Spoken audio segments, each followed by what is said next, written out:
Appreciate it.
afternoon, everyone.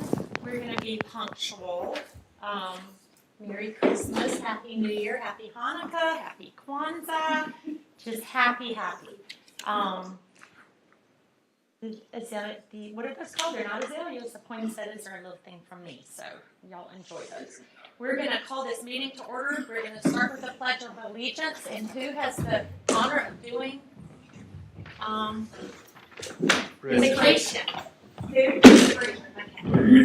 Pledge allegiance to the flag of the United States of America and to the republic for which it stands, one nation, under God, indivisible, with liberty and justice for all.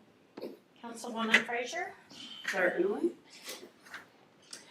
Dear God, we ask for your continual blessings over our town. We'd like to thank you for all the wonderful things that you have done and will do for us. We ask for your guidance and your leadership as we continue to make decisions for the betterment of our town and those we serve. And these and all the blessings we ask in Jesus' name, amen. Amen. Adoption of the agenda, Mr. Stees? Are there any changes? Yes, Mayor. I'd like to make a request that the agenda be modified for council to receive a report from our legal counsel on the Hoagland versus Town of Bluffton court case. We would ask that be added in under presentation, celebrations, recognition, under at number 5. And Kim mentioned that the student of the month was unable to come, so we would remove. That would be as item number 6. 6. In addition, we can make. Oh, sorry. Yeah, number 6. Apologize. but we're removing number 2. Let's make it number 5.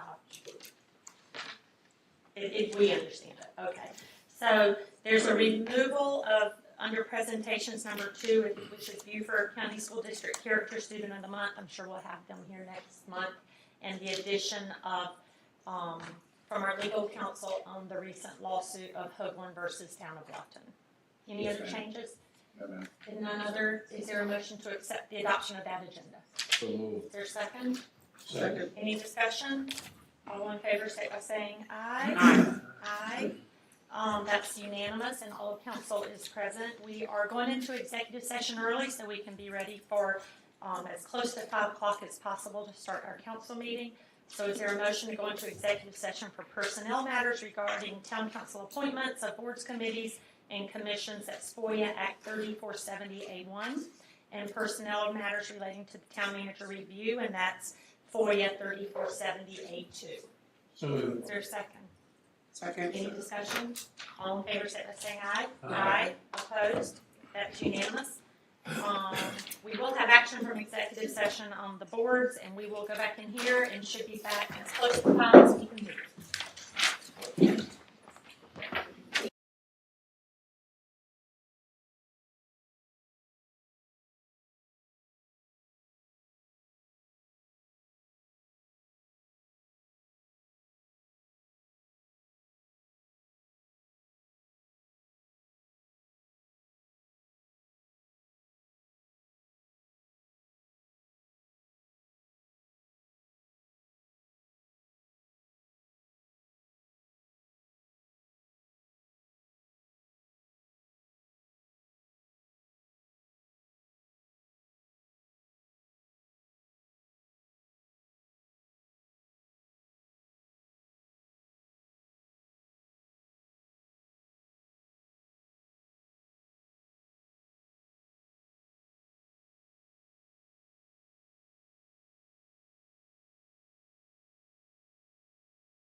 taken, and we're right on time. Good evening, everyone.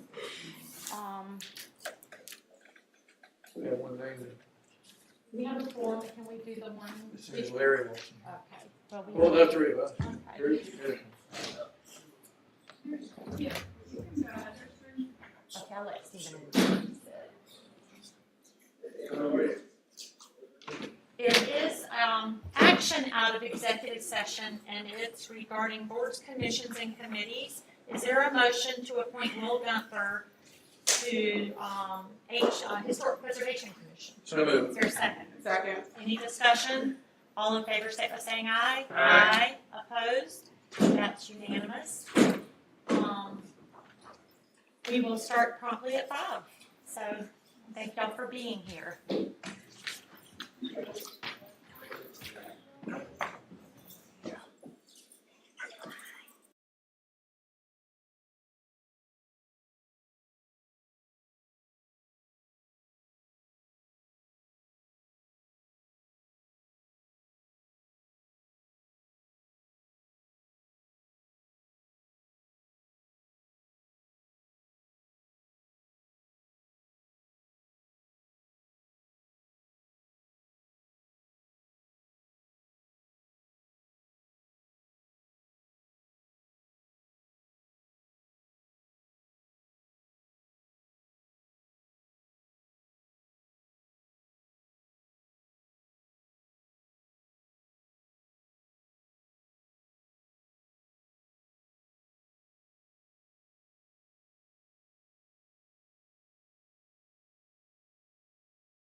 I knew some students were coming in, so we will continue with our meeting, and we are on item number 7, which is, yes ma'am.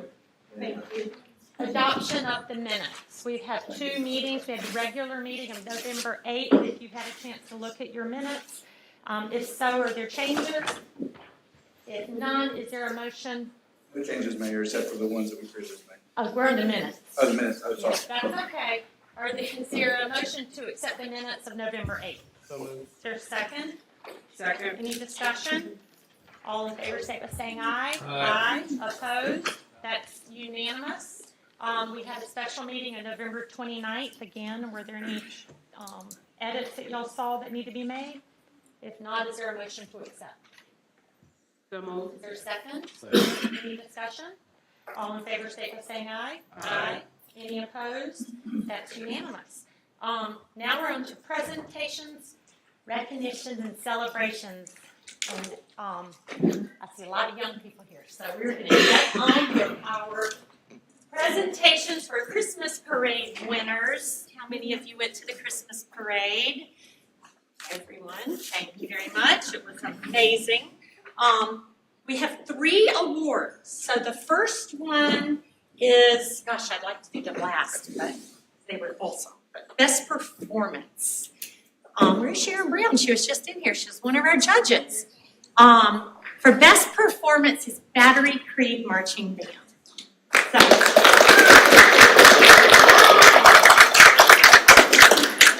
we have Rod Williams, band director, Tamika Pizarro, Danielle,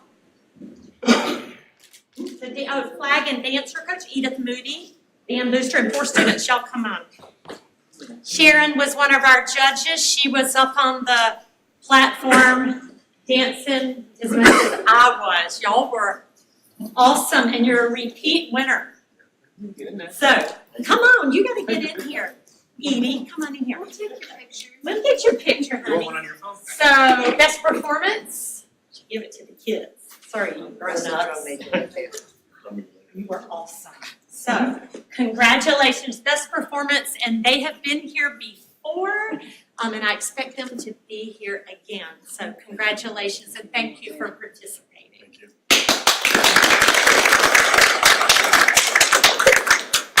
And it's great you're putting her to work. She's, yes, keep her busy. Here is your frameable. Thank you, guys. Thank you, and have a very happy holiday, and Thank you. be safe. The next one is for best float. So for best float, we have American Legion Post 205. Yay.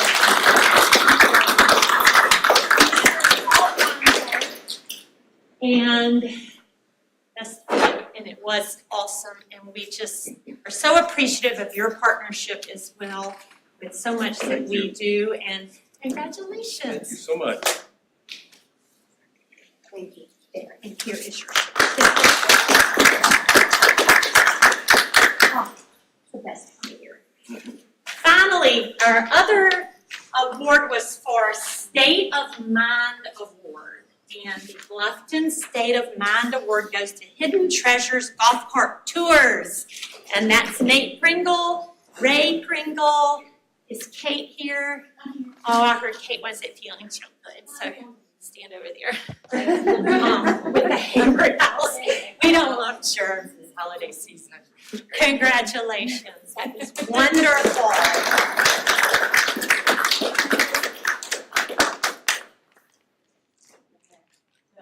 So excited. Wait, here's your certificate. Thank you so very much. Thank you so much.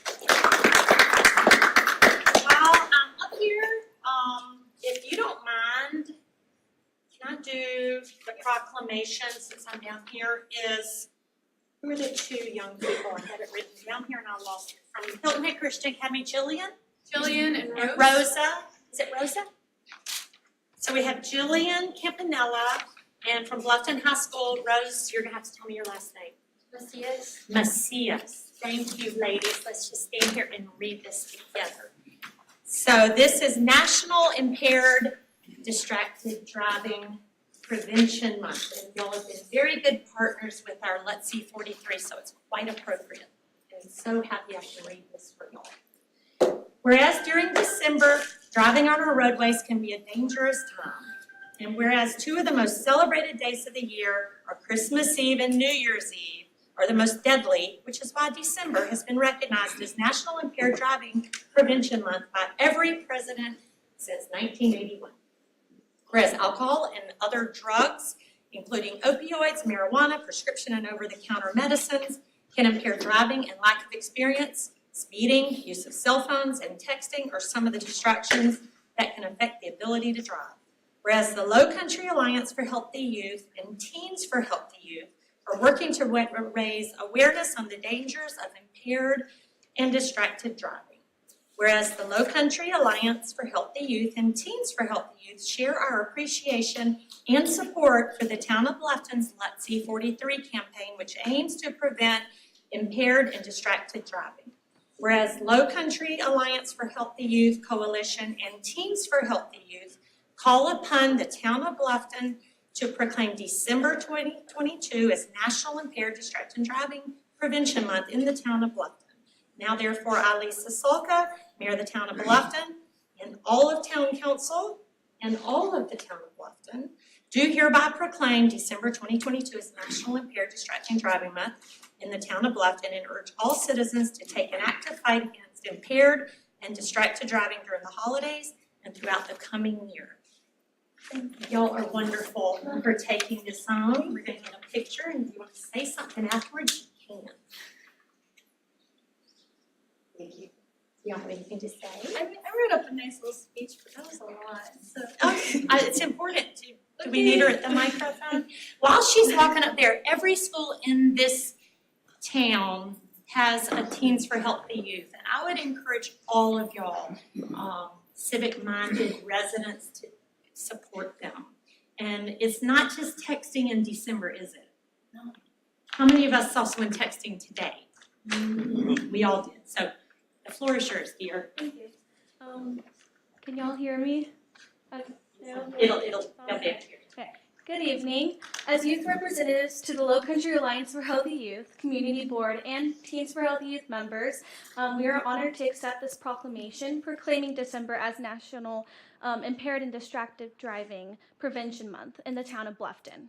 I would like to express our gratitude to the mayor and the town of Bluffton for giving Teens for Healthy Youth the opportunity to participate in the town of Bluffton's annual Christmas parade, which has given us the chance to spread awareness on impaired and distracted driving through distributing fact cards to individuals attending the parade. We are most honored to have received the distinction in 2019 of being co-grand marshals for the Christmas parade due to our role in promoting the Let's See 43 campaign. Thank you again for urging all citizens to take an active fight against impaired and distracted driving during the holidays and throughout the coming new year. Thank you very much.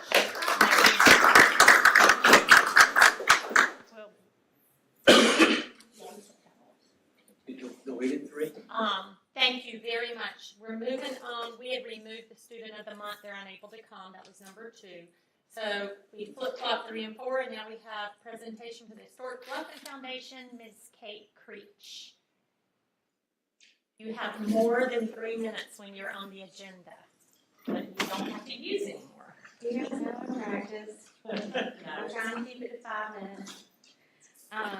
Hello, everyone. My name is Kate Creech. I am recovering from a sinus infection, but I will have my charisma here for you this evening. I live at 17 Mullet Street, but most often you can find me at the Hayward House Museum and Welcome Center, serving as the Director of Events and Administration, as well as the Interim Executive Director. Council members, Mayor Sulka, thank you for the opportunity to come before you this evening and provide an update on the happenings at the Hayward House and the Historic Bluffton Foundation. Before I get into the stats, I want to extend our gratitude to all who volunteered for the Arts and Seafood Festival in October and for the generous donation to the Historic Bluffton Foundation raised by the supper soiree. We appreciate you all, and I plan to volunteer next year. I've already been talking to Miss Mary. What a year we've had. Since the start of our fiscal year 22-23, which started on July 1st, we have had approximately 7,600 people come through the property for tours, information, and/or events.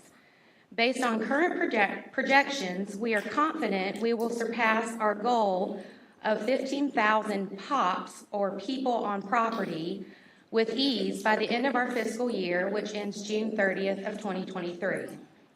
Of those 7,600 people, we have shared the history of the Hayward House and other contributing homes and historical figures to over 60 people during our walking tours, 175 people during our guided house tours, and over 540 people during our new self-guided house tour. Again, that's just as of July 1st. While we are first and foremost the welcome center for the town and a historic house museum, Common Ground also serves as a quaint, outdoor, low-country venue that has gained momentum and demand this year. Including a few events from March through June, we have hosted, or over 30 events have been hosted on Common Ground this year. These events span from bridal showers to baby showers, company employee appreciation events, weddings and receptions, holiday parties, and community events like our annual Boiled Peanut Festival and the upcoming Gullah Market. We've tackled a lot this year, including bringing back the newsletter that had to be temporarily paused, but will resume by the beginning of the new year. It will feature a write-up about the Arts and Seafood Festival as well as the Squire Pope Cottage. We've revamped our membership program, and that continues to be a priority for us weekly. We recently brought back the event committee to assist with the planning and execution of Hayward House and HBF events, including our upcoming volunteer appreciation party, which will be in January, and a membership event we are planning for April 29th. So mark your calendars. We've been partnering with and supporting like-minded people and businesses in our community, such as the Pringle family with Hidden Treasures, Tours of Bluffton, to work towards our shared goals and missions of protecting, preserving, and promoting the all-encompassing history of Bluffton's people, places, and culture. We are aiming to host community events together in the new year. Common Ground at the Hayward House will also be the location of the New Year's Eve Gullah Market, thanks to our growing relationships with Bridget Frazier, Bluffton MLK, and Chef BJ Dennis. You guys better be there. A few months ago, we applied for the Town of Bluffton's new Historic Preservation Grant and received the grant funds yesterday. The purpose of this grant program is to assist owners of contributing structures in the Old Town Historic District to rehabilitate, restore, and/or preserve their structures in accordance with the program requirements. This grant partially funded our most recent capital improvement project of restoring the exterior of the Hayward House. The Hayward House, I remind you, is over 180 years old.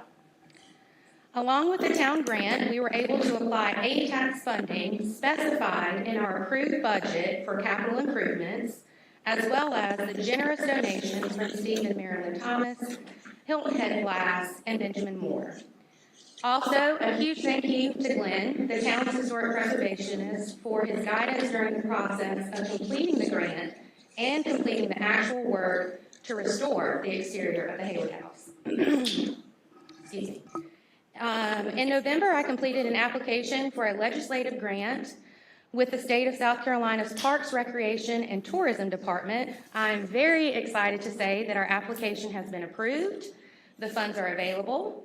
We are currently waiting on a back-end account information update to be completed with SKIS, which is the South Carolina Enterprise Information System, and then we will receive the funding. This grant, along with another grant we are working on through the state, will allow us to forecast a 5-year capital improvement plan to continue to maintain and restore not only the Hayward House, but Common Ground, the Enslaved Cabin, the Summer Kitchen, Oak Grove Park, and the Colcott Teal House.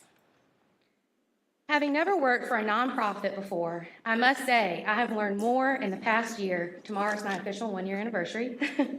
But I have learned more in the past year with the Hayward House and HBF than I could have ever imagined.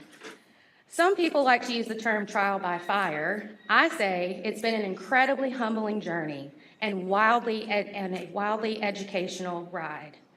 There are so many moving parts within a small nonprofit like ours, and it really does take a village of volunteers and members to keep our ship afloat.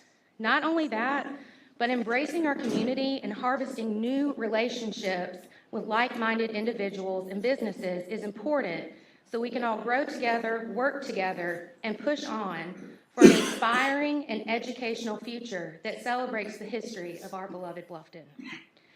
You can expect more from me, including a PowerPoint presentation, especially regarding our capital improvement plan and our goals for working with SCORE and their mentorship program during the February Town Council meeting.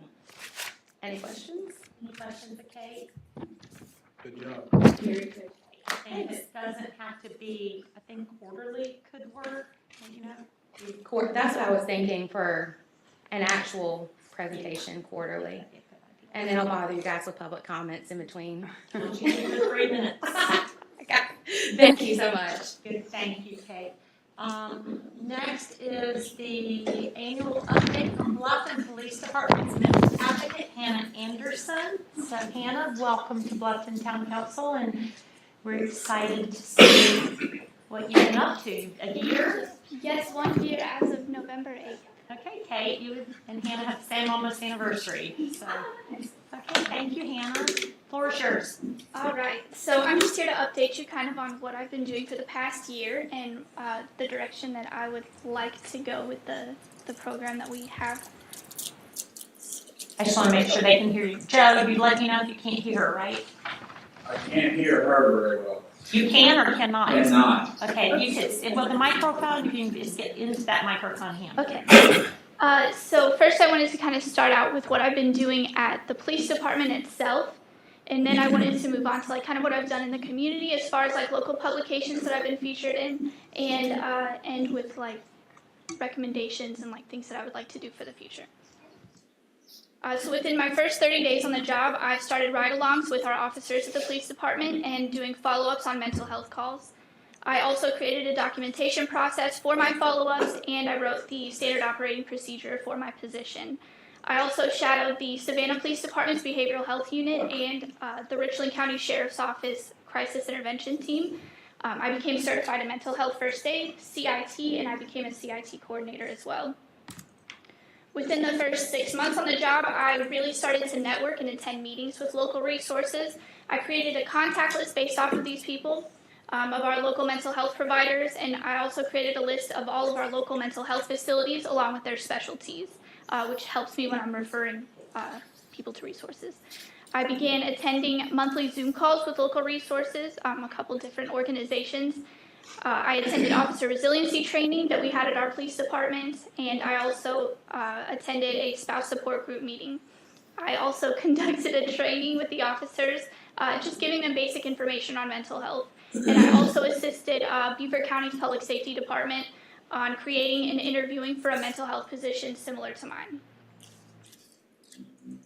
And at 1 year, which I just hit, I became a certified first responder associate. I evaluated all of our departmental data on mental health calls and the outcomes of those calls. I gave 2 community talks on compassion fatigue and burnout. I was featured in several local publications, and I became a CIT instructor. The picture there is me with my instructors. All right, so just in kind of an overview of my statistics, I kept track of everything. From November 2021 to November 2022, I received 56 officer referrals. I conducted 282 follow-ups with approximately 106 different people. I completed 132 supplemental reports, and I completed 155 hours of training. I've done closer to 600 ride-along hours now with our officers. I personally assisted on 33 mental health calls for service, and I have accumulated about 42 different resources. Of those resources, there are 9 behavioral health centers and treatment facilities, 6 law enforcement agencies, 9 nonprofit organizations, and 9 state and government agencies. So my intention for the pictures was to have stills from body cam footage, but I had some technical difficulties. So this picture actually came from the Bad Drivers of Bluffton page, but you can see I'm circled there in the corner. There's a Bad Drivers of Bluffton page. Yeah. It's our Low Country Alliance for Healthy Youth. But yeah, this is the only way I ever want to be featured on that page. So there's me on the sidewalk talking to someone who was just in a car accident. And then I was also part of our softball team this year. We were Bluffton's okayest, and my number is 1/4.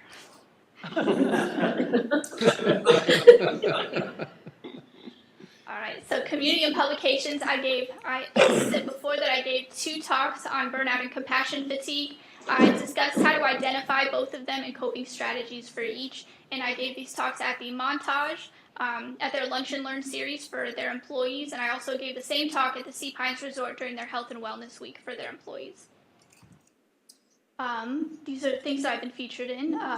Mayor Sulka's memo in Bluffton today. The Bluffton Sun also wrote an article about my position. Myself and Councilwoman Frazier were interviewed with WSAV to talk about the position as well. And then the Hilton Head Monthly did an article as well. So a few future endeavors that I would like to accomplish. Now that I'm a CIT instructor, I can be an in-house trainer for our officers. So I would like to certify all of the officers in the police department. That's a tall order. It might take a while, but that's something that I would like to accomplish. Also, I think it would be beneficial to adopt a therapy dog for the police department. It can be used on calls. It can be used with the community, with the officers. They've also been shown to assist during victim interviews. It can reduce their anxiety.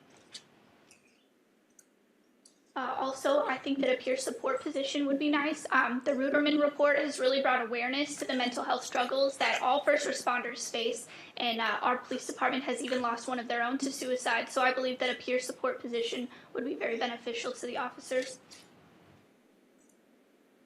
And then maybe in the future, a community mental health officer position. Then me and that individual could act as like our department CIT team, and we could co-respond together to all of the mental health calls. And that's it. A lot of work. What have you been doing in your spare time? What spare time? Questions? Since Bridget, this was kind of your idea a couple years ago. Do you have questions? And I'll go down the line. I do have one question, but before I do that, I would just want to applaud you and what you've accomplished in the year. I would like to applaud also council for being receptive, for allowing me to put this initiative into the budget when we first talked about it, because a lot of communities stray away from conversations or even approaches like this, and understanding that there's a difference between a criminal and an individual in a mental health crisis. And if we treat them like criminals, sometimes that response and pouring gasoline on the fire is going to expand in that way. But taking that human approach and recognizing that de-escalation techniques are better going to serve them is a great approach. And I'm proud that we have become a template for other communities, not just in this state, but even outside of the state, in how to approach the growing problems that we have with it. So I'm very excited for everything that's going to come from this program, and encourage you to continue doing all the great things that you're doing with it. And kudos again to us for being a leader in this endeavor. I believe in true community policing and looking at people, as it should be seen.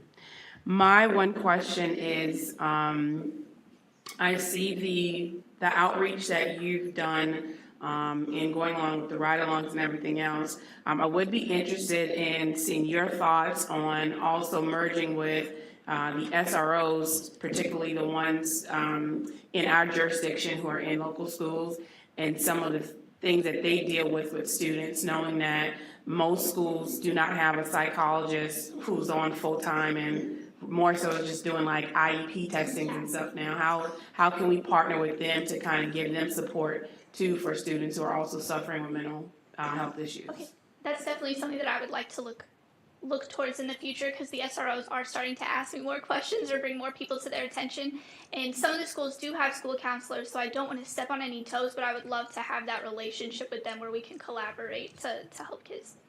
Yeah, as a former educator, I would say it would be a great resource, because sadly, education isn't allowed to be in that role now. More so, counselors are inundated with testing and IGPs and career planning, and there is no focus on any type of mental health. And our students definitely could benefit from that. And so if we could partner somehow with our SROs in doing that, I think it'd be great. I would love that, yeah. Any other questions of Hannah? Just very impressive with all of your accomplishments in the first year. I'm glad you're there. I'm excited for the next year. I've been thinking about giving you a ring, but I'm You can give her a ring? Yeah, phone call. You can't give her a ring. Sometimes I wonder about myself. doors are always open at the PD if you ever want to stop by. Anything else? And Mr. Hamilton? you've been very busy, and I also want to commend Bridget for this vision and bringing you into our community. But don't listen to Bridget about all these new ideas. You're already burned out. You've been doing this for a year, and you've done more than probably the whole region has done in the last 10 years. So Bridget will work you to death, I promise you. I will not. Anything else? I'm just going to say thank you. Again, I think you've heard the kudos up here, well deserved. Larry beat me to what you've been doing the last year. If you haven't received whatever it is, a yellow star from the town, you deserve one. Thank you. So thank you for what you do. Thank you. I appreciate it. One thing I would like to add is one of the reasons I wanted her to come and talk is there's some of the things that have been published about it has tied it more to being, with her role being just for the police. Oh, yeah. And we wanted to make sure that the community understood that her role is actually to reach out to the community to provide support. She can also help the police, but that's her primary goal. And I know, like, we got some publications that came out whenever we got our municipal association award. We'll just make sure that everybody understood that that's her top priority is the community. Well, you have a lot of, I'll end it. Definitely things you want to do. I think this council would support it in a budget, but there's a process. So Yes. get it to whomever. Love the idea about a therapy dog. We had one. Was it Justice a therapy dog, or was it just a dog in the department? I like this one better. It's cuter. You have willing participants in this audience that can help you connect with so many people that are hurting, and I agree. This needs to be helping our residents. And I hate to keep calling out Sharon, but she's right there at Bluffton High School. So, you know, people like that can connect you to the principals, that can connect you, because I don't know a lot about this. We got right here, school district, right here. So I don't know what, if there's a concern, because counselors are counseling them to get them either a job or in college. And I don't know that the counselors are the counselors I had, you know, in school. So I think it'd be a welcome if, gosh, every town could have a U, and every county could have a U, and then, you know, be less low. But don't let your cup run over, right? Don't fill it. Larry said that a little while ago. Don't fill it to the point it falls out, because then you make a mess. So stay on track. And good job. Thank you for doing I that. appreciate it. Come back whenever. You can do a 6-month. We would love to hear it. Okay. Thank you. We had an addition to the agenda before some of y'all came in, and it is item number 6, and it is an update from our legal counsel. Years ago, a lawsuit was filed against the town of Bluffton, and it took place Monday, and I just think it's a public awareness and that the public should know the outcome and what it was. So, Mr. Finger, you're up. Thank you, Mayor and Council, and staff. That's a hard act to follow. It is. But I will try my best. Last week, the case of Skip Hoagland versus the town of Bluffton was tried before a jury here in Beaufort County. The Honorable Bobby Bonds from Walterboro was the presiding judge. The trial started last Monday morning. We had a jury of 8 women and 4 men with 2 female alternate jurors. Mr. Hoagland sued the town on 2 causes of action. He sued for assault and for false imprisonment. Mr. Hoagland did not sue the town for any type of alleged infringement or violation of his First Amendment rights. The choices of his cause of actions were made by Mr. Hoagland and his attorney. Assault involves actions that cause a reasonable person to fear harm. False imprisonment involves action which wrongfully restrain a person. And again, those were the only 2 causes of action that were asserted: assault and false imprisonment. The town answered the complaint with a general denial and a number of other defenses that are involved in the South Carolina Tort Claims Act, which protects municipalities in certain ways. This case involved a town council meeting that was over 7 years ago, December 8th, 2015. At that meeting, Mayor Sulka reviewed the rules of protocol as it pertains to public comment. The town ordinances involving public comment date back to at least 2006.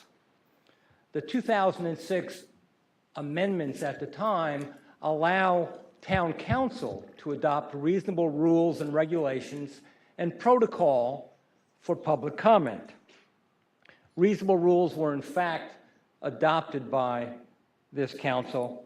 Those rules have been put up on the projectors at every council meeting where public comment has been held since April of 2012.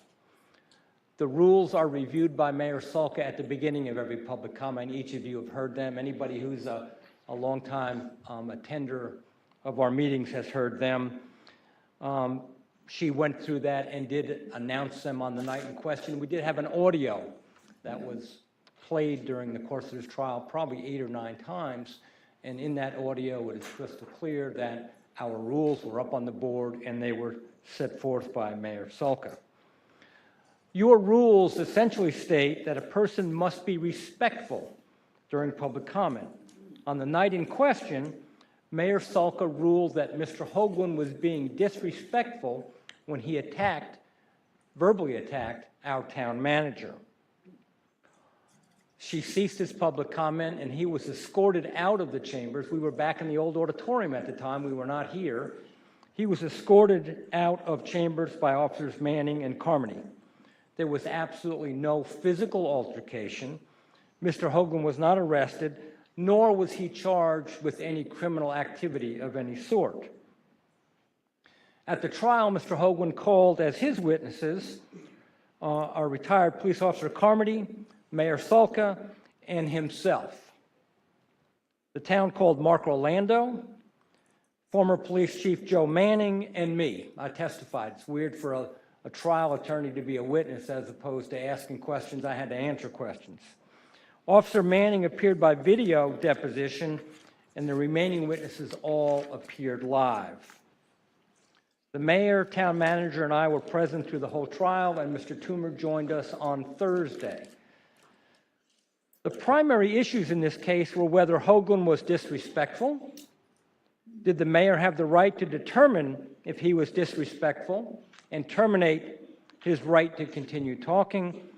And last, was Hoagland assaulted or falsely imprisoned on the night in question? The testimony concluded after lunch on Thursday of last week. Final arguments were then made, and the case went to the jury at about 2:30, 3 o'clock in the afternoon. The jury was out for less than an hour and returned a verdict in favor of the town and against Hoagland on all points in issue.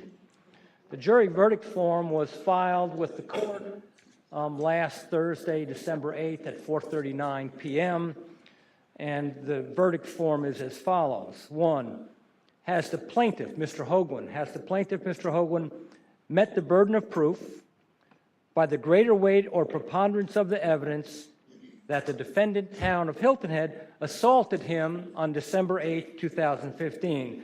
The jury said no. Number 2, has the plaintiff met the burden of proof by the greater weight or the preponderance of the evidence that the town of Bluffton falsely imprisoned him on December 8, 2015? The jury said no.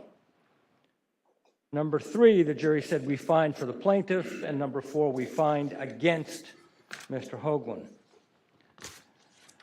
At the conclusion of the trial, the town requested that the judge order Mr. Hoagland to pay reasonable attorney's fees and costs incurred by the town. That request is under consideration by the judge. He has given us a reasonable time to file necessary documents, so he may consider that last remaining issue. I'll be happy to answer any questions that anyone from council may have.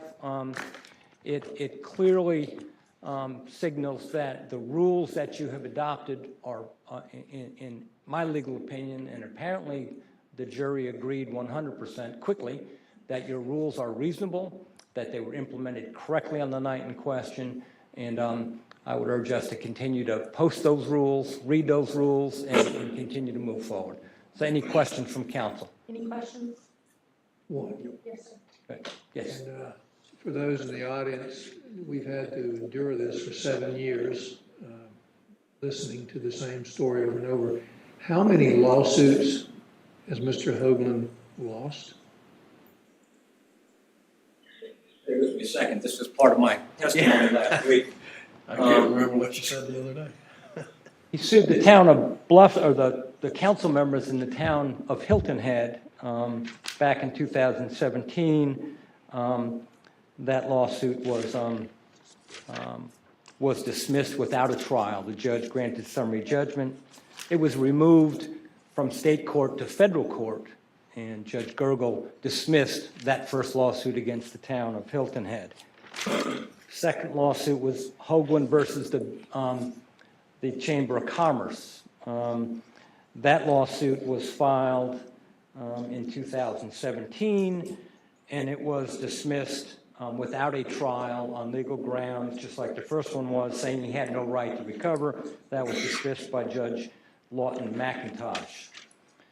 A third lawsuit, Kim Likens versus Hoagland, it was a defamation case that was pending in Beaufort County, was ultimately settled, did not go to trial. It was ultimately settled by, and Ms. Likens recovered. I'm not sure exactly what she recovered, but was settled. Another lawsuit he was involved in was our Mayor Sulka sued him and his company for defamation. The jury verdict in that case was on February 3rd, 2022 this year. The jury awarded $40 million in actual damages and $10 million in punitive damages against Mr. Hoagland.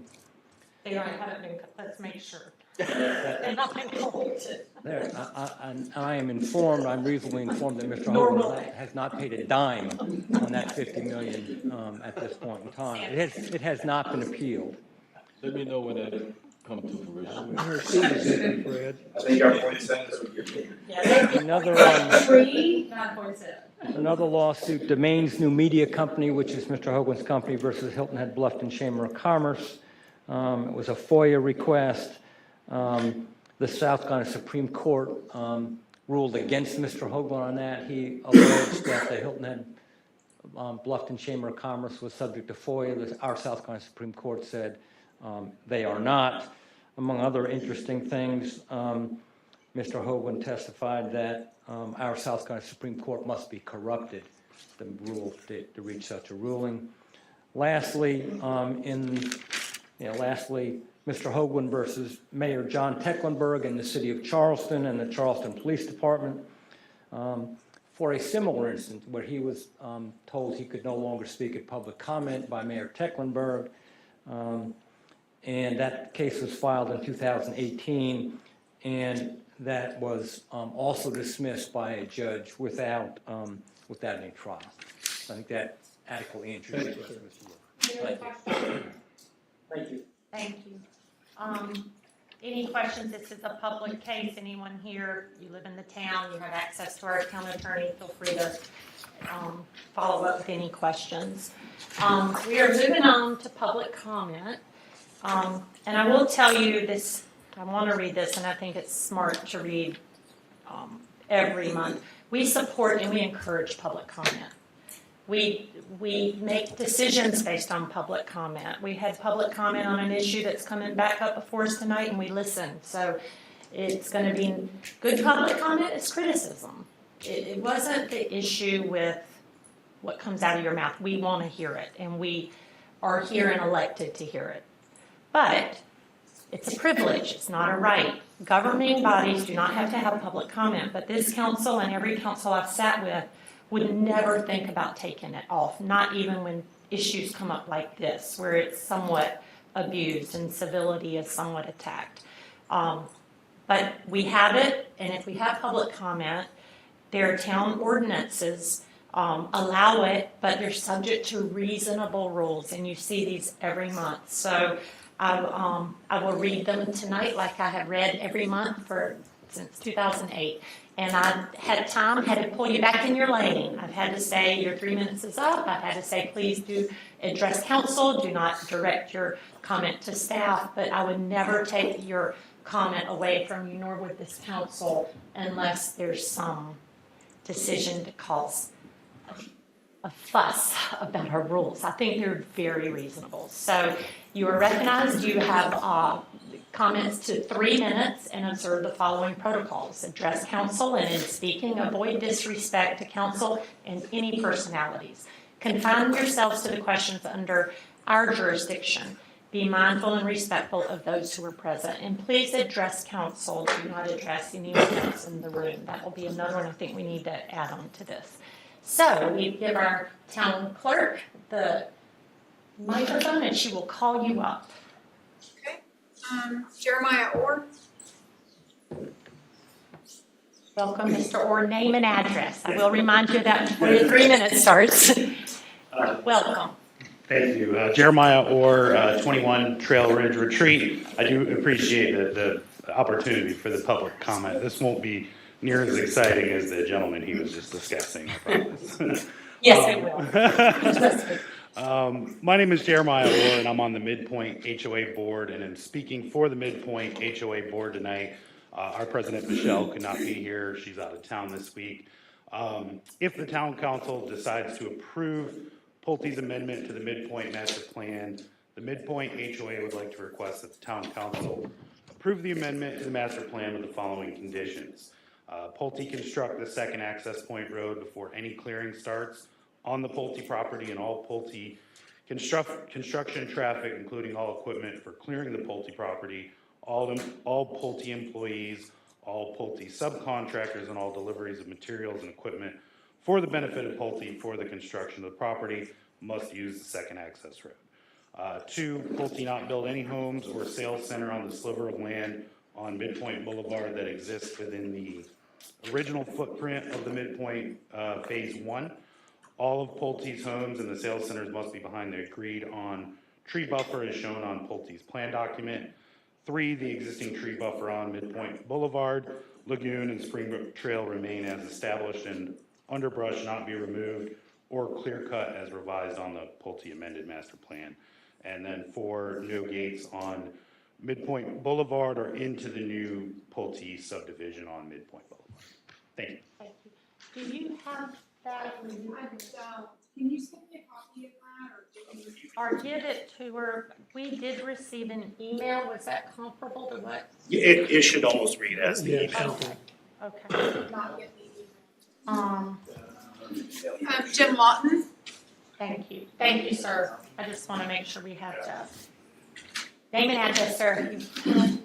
Jim Lawton. I live at 52 Oyster Street. Good evening. And thank you for the opportunity to speak.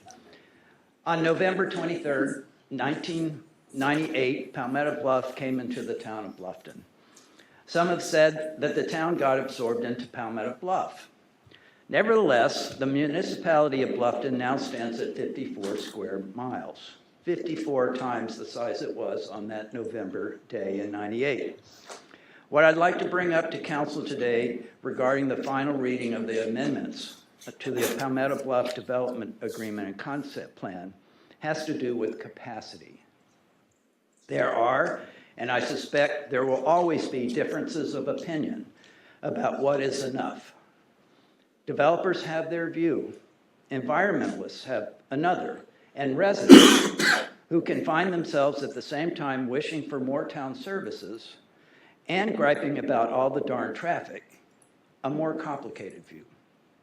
Town leaders attempt to serve all these competing constituencies. Every time you raise the millage rate, expand the town boundaries, or approve another PUD, you're mindful of the cost of services. You may also be trying to find new revenue sources for future awesome projects. But what's unique about Bluffton is that we live on this magnificent river. It is what brought the first indigenous settlers and everyone else who have followed.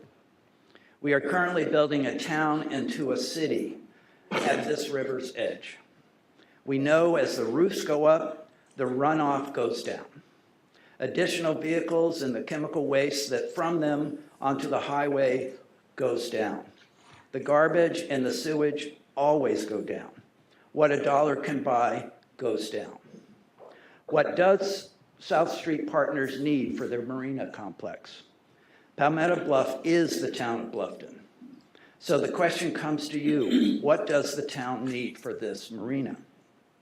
If we weren't so intricately bound to one another in the May River watershed and by the very unique nature of the Low Country, we would perhaps have fewer arguments. But we share common ground here well beyond the 54 square miles. Some of us publish advertisements that behold the wondrous nature here. All of us hold responsibility to do a lot more than just maintain this beauty for ourselves and profits, but for the future generations of human, fish, bird, and microbial wildlife. To do that, we have to know what this paradise can sustain. As stewards, we have to know what is enough. Thank you.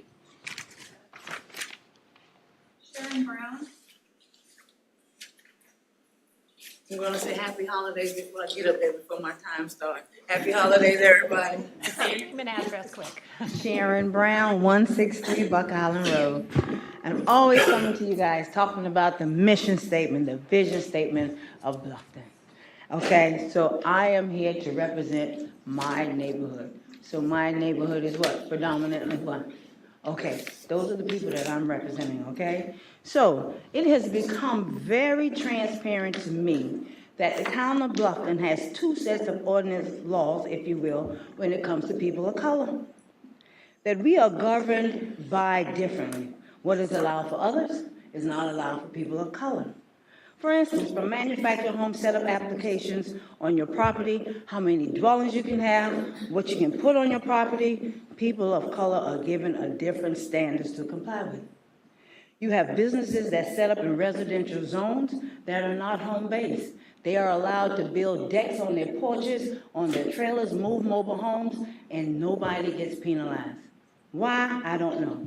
So you have the Buck Island Simmonsville Road Sewer Project, where residents have been provided less quality grade of concrete for sidewalks and also for lighting fixtures. Larry, you ride by there, you'll see. Just look at how each pave has got a different grading to it. So this is nothing I'm making up. I ride down the town of Bluffton and the sidewalks are beautiful. All of them are the same grade. The lights are beautiful, Mr. Hamilton. When is the town planning to purchase green space for where residents such as I live, parks and recreation in the areas of Bluffton and Simmonsville Road, surrounding areas close in that area? The town purchased 37 acres from Palmetto Bluff and the New Riverside back in 2018 to provide what? Open space and parks for all residentials out there. Because I'm sure not going to ride way out there just to enjoy those amenities. Do we not matter? I come to you guys all the time. You sit here, you make these laws and ordinances, and do we even be considered when you make them? Now, is there a strategic plan to even purchase and preserve descendants' black-owned land in the town of Bluffton? You have some up for sale right now. You just took down one that was not approved. So here we go. It is important that our Gullah heritage remains in the front line in every corner of Bluffton and not buried in a book with inaccurate information. Which leads me to the Joyner House, black-owned property that was purchased. The HPC approved renovations to the house in July 6 minutes, in which the new owner was adamant that he wanted to fix the building, not demolish it. The July 6 minutes, Commissioner Simpson made a motion to approve the reconstruction of the Joyner House with certain conditions. Did the owner submit paperwork that was stipulated in the July 6 minutes to get approval from the HPC town to demolish that Joyner House? Does anybody even know? If not, then we got double standards. Bridget Frazier had to go through hell and high water to ensure the building of Pepper Porch was not demolished, and that's a white-owned building. It's time for change, Town Council. You guys got to do better when it comes to our African-American people. Thank you. Thank you, Ms. Brown. Public comment is over. Communications from mayor and council, and this is a good time to talk about any committees that y'all are on, if you want to provide any updates, or just your own updates. I'll start with Mr. Wood. Anything? I'm on the board of Bluffton Jasper Volunteers in Medicine. Mr. Upshaw just stepped down from that, and I was just given that title of chair, which I'm proud to carry for that organization. It's a nonprofit. And there's lots of great nonprofits in the town of Bluffton that you can't have a community without great community servants, so thank you. Mr. Hamilton, anything? This is probably going to be the last time I see you before the new year, so I want to wish you a Merry Christmas and a Happy New Year. And remember, Christmas is also a state of mind. Use your heart, you'll be in the right state of mind. Thank you. Anything over here? Well, I was just going to say Merry Christmas and Happy New Year to everyone also. I hope everyone's family's safe and just always remember it's better to give than to receive. So be safe and Happy New Year. Frazier, anything? Ditto to what everyone else said about the holidays. I would also like to make sure everyone puts on their calendar. We are coming up on the, I believe, 39th Bluffton MLK celebration weekend, and some events will take place before we have council again. So if you would follow our social media pages, it lists all of the events that will be happening for that week, and we would love to have everyone in attendance for those events. Well, I'll end it. I wish some of our public comments, the speakers left, but I would ask possibly Mr. Stees if you could get with Ms. Brown on what our plans are and how best to accomplish what her concerns are. That would be great. We've done a lot this year, and I want to thank staff. We've had a lot on our plate, and we've seen change throughout the year. And I just thank council for being persistent and keeping the areas that we need to work on in focus. I want to thank staff for doing everything. I know it's hard. I will work hard to keep y'all getting thrown under the bus. We got elected here, so we will take the heat, but we want you to know how much we appreciate all you have done for this town, working within rules that were set sometimes way before you even knew you're going to be working here. So, and I think we're going to hear one tonight that relates to that. But thank you, and Merry Christmas, and Happy Hanukkah, and Happy Kwanzaa, and just pay it forward where you can. So, nothing else. We will move right on. We have public hearing and final reading on 3 items. And Kevin, you just can stand up for all of it. Can I open, What did I do? we need to open up the public hearing. Oh, yeah, I was going to do that. Yeah, before you start, Kevin, we have to open it for all 3 individually, don't we? No. I can open it up for comment on all 3 Yes. at the same time? So we have 3 items before us. There's a public hearing, so I'll open it up, the floor up to public comment for any of the 3 items listed under number 11, public hearing and final reading, and it's regarding the Code of Ordinances, design standards, the 5th Amendment for the second dry stack storage, and for the 2nd Amendment for concept plan as well. So I'll open it up. First call for public comment. Is there a public comment? First call for public comment from anyone in the audience. Second call for public comment. Third and final call for public comment. I'm guessing Mr. Lawton's could go to this, but I don't know how you. No. Well, yes, it could. I'll let you say that in a minute. Public hearing is over. Kevin, do we vote on all these individually? Yes, ma'am. So the first one obviously is the UDO edits. There were no changes from the first reading, and then we have the motion up here. Okay, there were no changes. Do you need any more information from Mr. Eichard? Anyone, any questions? Okay, if none, is there a motion to approve the amendments to the Town of Bluffton Code of Ordinances, Chapter 23, Unified Development Ordinance, Article 5, Design Standards, Section 5.8.3, Lot and Building Standards, Table 5.8.3A, which are lot types by district, and Table 5.8.3B, lot standards, as follows. Maintain the maximum lot coverage of the estate house lot at 50% instead of 40%, as recommended by town staff. Require that vehicular access for only the small house lot type be allowed in the rear yard for all other types with a minimum lot width of 40 or fewer feet, including duplex, small townhouse, large townhouse, small mixed use, and small lot commercial. Town staff shall and analyze each lot type and determine whether vehicular access should be provided from only the rear of the lot, with findings presented to the planning commission at workshop. So all of it. Is there a second? Second. Any discussion? All in favor, say by saying aye. Aye. Opposed? Thank you. The next two are regarding Palmetto Bluff LLC. Are there changes or additions or from you, and are there any other questions of Kevin? No, ma'am. I just wanted to point out that at the last meeting, there were some questions, concerns about various definitions. We provided that information. Mr. Finger worked with the applicant's attorney to get to the language that is in your packet. I'm available to go through this information if you like. If not, I do have a proposed motion for you. And there are two motions on here, so you need to make sure that you provide both, please. Is the definition in the second item or the third? It's added into the agreement, and I've provided a copy of it here just so you can see. But is it on the second item that we're discussing, or I just want to know? I don't remember. Yeah, it's under the Second Amendment. Okay. Yeah, so and it's in the ordinance language. Okay. Question. I'll let Mr. Toomer ask that because I know that was important to him. Questions from this side? Any questions? More information on this side, Larry? Anything? No, I've reviewed what Terry's put in here and satisfied that it addresses all of my concerns. Okay. Okay, so we have two motions for item number 2 under 11. Is there a motion to approve second reading of the ordinance for the Fifth Amendment to the Palmetto Bluff Development Agreement to provide for second dry stack boat storage at the Big House Tracks, Anson Marina, with the following conditions? The request for fuel over water be denied.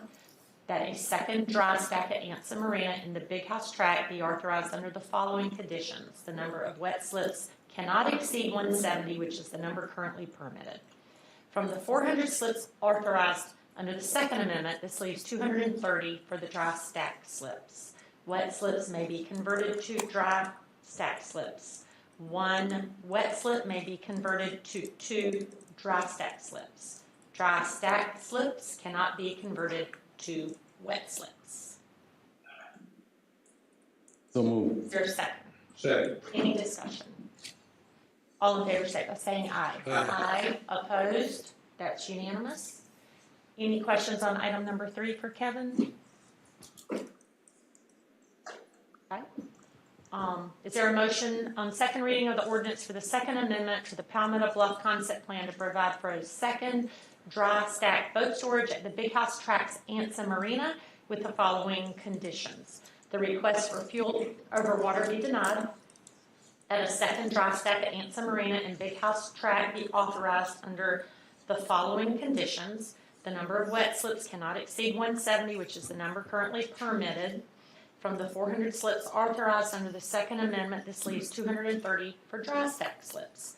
Wet slips may be converted to dry stack slips. 1 wet slip may be converted for 2 dry stack slips. Dry stack slips cannot be converted to wet slips. So moved. Is there a second? Second. Any discussion? This is lengthy, but I think this clears up one small section of the development agreement, and I think we'll probably have to be doing this more as the years go on. So, any other discussion? All in favor, say aye. Aye. Opposed? That's unanimous. I'm going to just say that this group inherited this development agreement. None of us were around, including myself. We're going into year 21 being your lawyer, but we all inherited this document, and each time you have opened it up, looked at it, and amended it, I think it's getting better. So I appreciate the length of time it took through the negotiating committee. It took a long time, but I think we're getting, as we get better at it, our agreements are getting better. So thank you. Thank you, sir. I just lost my page on my computer. Sorry. We are. Mr. Wood, you okay? Okay. Mr. Wood's leaving for a minute. We are moving on to formal agenda items. Consideration of an approval of an amendment to the master plan for Midpoint at New Riverside consisting plus or minus 253 acres of land located on New Riverside Road and zone New Riverside Plan Unit Development. Kevin? Yes, ma'am. Thank you very much. Okay. Just a quick reminder, this is an existing master plan. The applicant, Pulte Homes, is requesting an amendment to this. This has come before you 2 months ago. It was tabled. There were various items that were requested to be addressed. Those were provided to the applicant. Here, I just a copy of the proposed master plan, just to reorient you to the location of where this is. It's immediately across from May River High School. Again, an aerial, so you can see where it's One located. second, I just want everyone. If you got it already, I'm sorry, yeah. No, it's fine. I just want everyone's attention to get it. Thank you. Okay. Sorry. No, it's fine. From a vicinity map, you can see the location in the New Riverside PUD of this property. Planning Commission made a recommendation at their August 24th meeting, and that was to provide, one of the conditions was to provide an updated traffic impact analysis, and then any conditions or recommendations or the mitigations shall be included in the development plans. On October 5th, the applicant did provide a copy of that traffic impact analysis to staff. We were able to incorporate that into the presentation at the October 11th Town Council meeting. However, staff did not have a sufficient amount of time to fully review that TIA. From that TIA, there were proposed improvements. The first one was at Midway Boulevard at the entrance to May River High School, and that would be an exclusive right turn lane going out of Midpoint onto New Riverside Drive. And that on phase 2, to conduct a full signal warrant analysis once the site was fully occupied and consider installing a traffic light. And then also for that second access point was to construct the site with one ingress lane and one egress. So one in, one out lane, and confirm the intersection site distance and stopping site distance. So again, October 11th, you had numerous concerns, questions. Staff did at the end of the meeting, kind of did a recap of all the items that you had. I was able to put this information into an email, provided it to the applicant. This was provided in your staff report, so I'm going to kind of go over this relatively quickly. The first item was to hold a meeting with the POA. As you can just tell, the individual that was up here, it seems that the POA is in a satisfactory place with some proposed conditions. So meetings were held and staff did attend that. The second item was potential conditional approval of the gate and where it would be located. At the time, there was concerns of the gate being located inside the development versus at the main entrance. The applicant was able to respond to these questions, and even most recently, after the posting of this agenda and the staff report, I just noted that if Town Council chooses to not allow for a gate in the neighborhood, that it would be part of that condition of approval. The second item is Town Council potentially condition any approval of the requirement of that secondary road. It's constructed first phase and used as construction entrance. And I would just point down to the bottom here. It says that this access point shall be constructed as the first phase of development, and all construction-related traffic must be used at this access point. It may be used by Midpoint residents and visitors. Number 4, multiple concerns regarding traffic and timing of construction work. I just put a statement here that during development of the site, if there are concerns with timing of construction, all municipal code of ordinances regulations would apply, meaning that if someone is working outside of those guidelines, they call the police. Police come out and take care of it at that point. What are those guidelines? I want to say it's 7 a.m. For construction work up until like 7 p.m. and then on Sundays it's a different time frame. Okay. But so there is allowed work on Saturday and Sunday. Can you double check? There is. So whatever that time frame is, and again I don't have it off the top of my head, but if someone is working outside of those time frames that is extremely loud and causing issues, then you call the police come out there and address it accordingly. That doesn't necessarily need to be a condition of approval. So it is 7 to 7, Monday through Saturday, Sunday 12 to 7. Okay, it would be good for the POA to know that, and he's here so we can make sure. The next item was Town Council will require additional information regarding the traffic light installation from South Street Partners. They're the owners of the road, of New Riverside Road, Beaufort County and staff. So Pulte met with Palmetto Bluff, representatives of Palmetto Bluff or New Riverside LLC. They did not object to having a traffic light installed at that location. However, they stated that they would not maintain a traffic light at that location. Next, Pulte met with Beaufort County School District representatives. Again, they had no concerns with the traffic light going into that location. However, they would not pay for the installation or the maintenance of that. And then Pulte themselves, they did not object to building a signal if it is warranted at full build out. And at this time, the proposed full build out in midpoint does not warrant a signal, but it recommends a signal analysis in the future. They even was discussions of a 50% cost sharing for the design and construction. So the staff findings is that the conclusions and recommendations of the third-party review of the traffic impact analysis do not align with conclusions of the original analysis, and the review concluded that a traffic signal is not warranted, but a single lane roundabout may provide better operations and improve safety for this intersection. And with further review states that consideration should be given to the installation of a roundabout or other appropriate intersection improvement during that 25-year build-out condition. So at this point, we got a third-party reviewer to come in. During the year 2025 build, not 25-year build-out. Yeah, I'm sorry. I just so said it kind of fast there. 2025 build-out. Oh, Yeah. thanks. Yep. And then town council could potentially condition the approval of traffic light installed at the beginning of construction. So staff, we contracted Traffic Planning and Design Incorporated as a third-party reviewer of the traffic impact analysis that was prepared by Kimley Horn. And again, the opposition of the traffic light and the review recommended that potentially a single lane roundabout may provide better operations and improved safety. So if council were to move forward with this, one of the conditions that we'd be proposing is that prior to the issuance of a building permit for the 201st home of the proposed 400 homes in the master plan amendment, a New Riverside Road at Midpoint Boulevard traffic study shall be provided to the town of Bluffton. And the scope is to evaluate that a single lane roundabout as an alternative intersection improvement and a traffic signal warrant analysis that if a single lane roundabout and traffic signal is warranted, Pulte Homes or future development will coordinate with New Riverside Association and Beaufort County School District on the intersection improvement. And number 7 was town council's requested the master plan be updated and include additional functional open space. The applicant stated that the original plan called for 6 parks totaling 6.6 acres.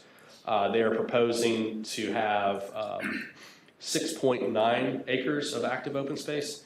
An additional open space would provide for that off-street parking that we've referred to, as well as play picnic areas.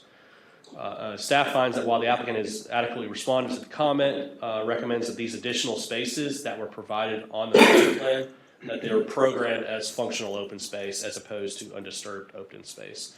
The difference in that is undisturbed open space means that during construction, they just carve the area out and don't touch it.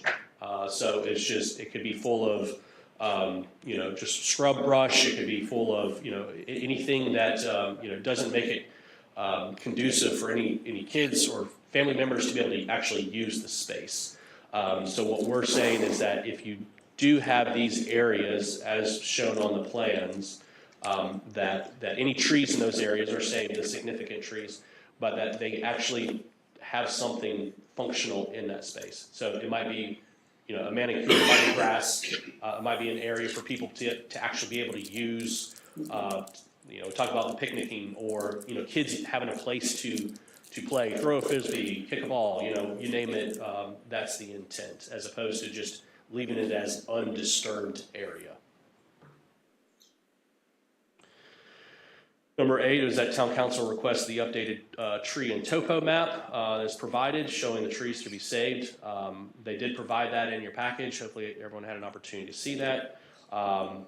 We've stated that they've responded to this comment and that during any preliminary development plan review process, we would ensure that those significant and priority trees where they are located are preserved to the greatest extent practical. And if there's any additional trees during that time that we find that could be saved, we will try to do that as well. Number 9 is that a potential conditional of approval with the requirement of any RDUs that are not used or transferred back to the town. Again, Pulte does not own the development rights, do not own the units at this time.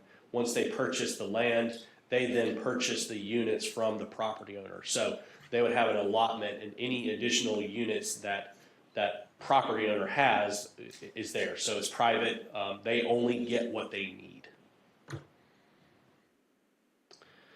Again, that traffic impact analysis review that was provided in the analysis, current AM peak hour for midpoint is approaching a failing level of F. So if you think of grade school, A through F, they have an F with a 178-foot queue. And what that means is that during that peak hour, there are 10 vehicles that are consistently waiting to leave midpoint in the morning to get out of their neighborhood. During a 2025 year build, it's expected that that delay would increase and exceed 60 seconds for midpoint residents. What that means is that there would be a 5-minute delay for residents to be able to leave their neighborhood because of the traffic, both from the neighborhood as well as traffic that's on New Riverside. Now, with a proposed signal installed, it would go to a level E, which is still failing at a build year of 2028, but it would then be anticipated that that delay would only be 102 seconds. So if there was a traffic light there, that means that the residents would only have to wait a minute and a half to be able to leave their site. So that was the analysis. The consultant that we hired, they came up with a recommendation which says no alternative intersections have been analyzed or considered for mitigation of New Riverside Road. Considering the availability of the right-of-way, a single-lane roundabout may provide better operations, improved safety at the intersection, and any improvements to the access one should conform to the SCDOT ARMS manual in the town of Bluffton UDO. And then for access number 2, that's that second access that they're proposing. No turn lanes are recommended or warranted. There are concerns with the access. There are concerns whether this access will be able to support a substantial volume of traffic, as it appears to have a couple of sharp turns. So the recommendation is that this access point be planned so as to provide support for the 25% of the site traffic, and that it would have to just be realigned to make sure that it doesn't cause any sharp turns as it's entering the site, and that it meets all the site distance triangles. Again, just to kind of give you an idea of locations, just provided, highlighted here is the main entrance of Midpoint Boulevard and that proposed section. So with that, I'm available to answer any questions. The applicant is here to answer any questions you have, and then as you move forward, I do have a proposed motion, and I can bring that up at that time. I think that's a good picture to leave up. Questions? I'll start with Mr. Wood. Yes, ma'am. For clarity, you may have already just said this, but just for clarity for me. So the potential roundabout does it not take into consideration the future schools? No. It takes into account the traffic that is being proposed from Midpoint and the current school. So we do not understand the impact of either the traffic light or the potential roundabout needed in the future with the additional school traffic that will be placed upon it. I would like for you to understand also that any future school would not necessarily use that same entrance. Okay. So they may have their own entrance off of New Riverside further down. But they will still go through that circle. Yes, sir. So there's still an impact there that none of us understand the magnitude of it. at this point? Yes, sir. All right. The other part is regarding the potential traffic light, if it's warranted, instead of the roundabout. As it said in your staff report, to our knowledge, all of the traffic lights in Beaufort County are either operated by the state of South Carolina or Beaufort County. And while the parties have agreed to have a traffic light, who would maintain the traffic light? That is the question. I do not have an answer for that. I bring these two questions up, for obvious reasons. We don't understand the outcome of this when the schools are built. Correct. At all? Yes, ma'am, thank you. Questions to Kevin, Mr. Hamilton?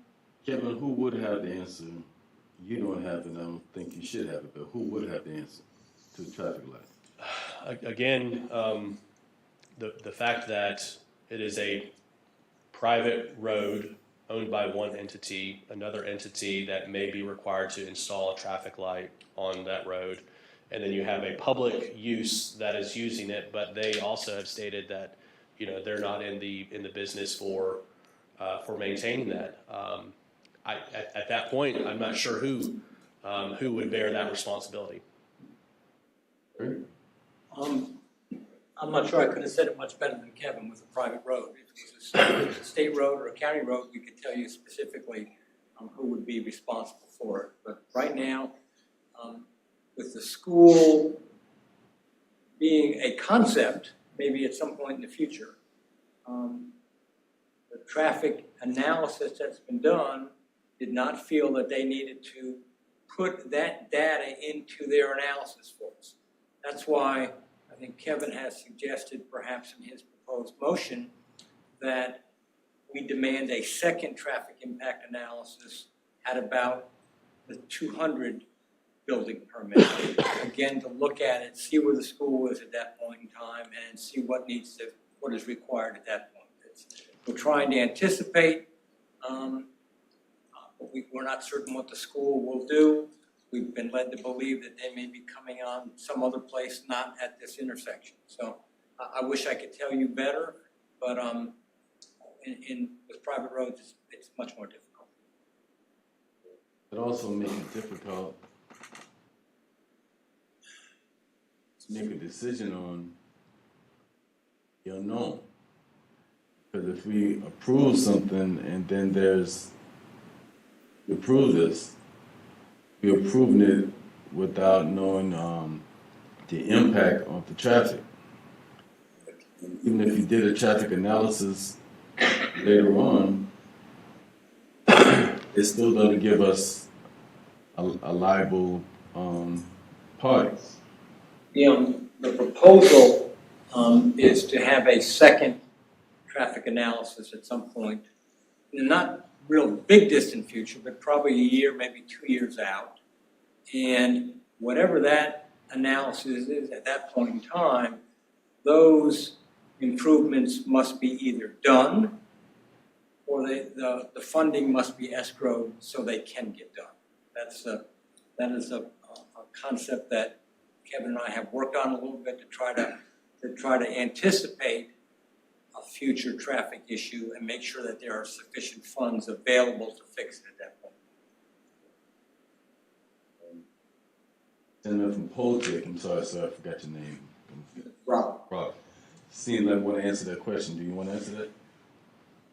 Oh, sure, just Okay. on the microphone. Yeah, absolutely. And again, thank you all. Happy holidays.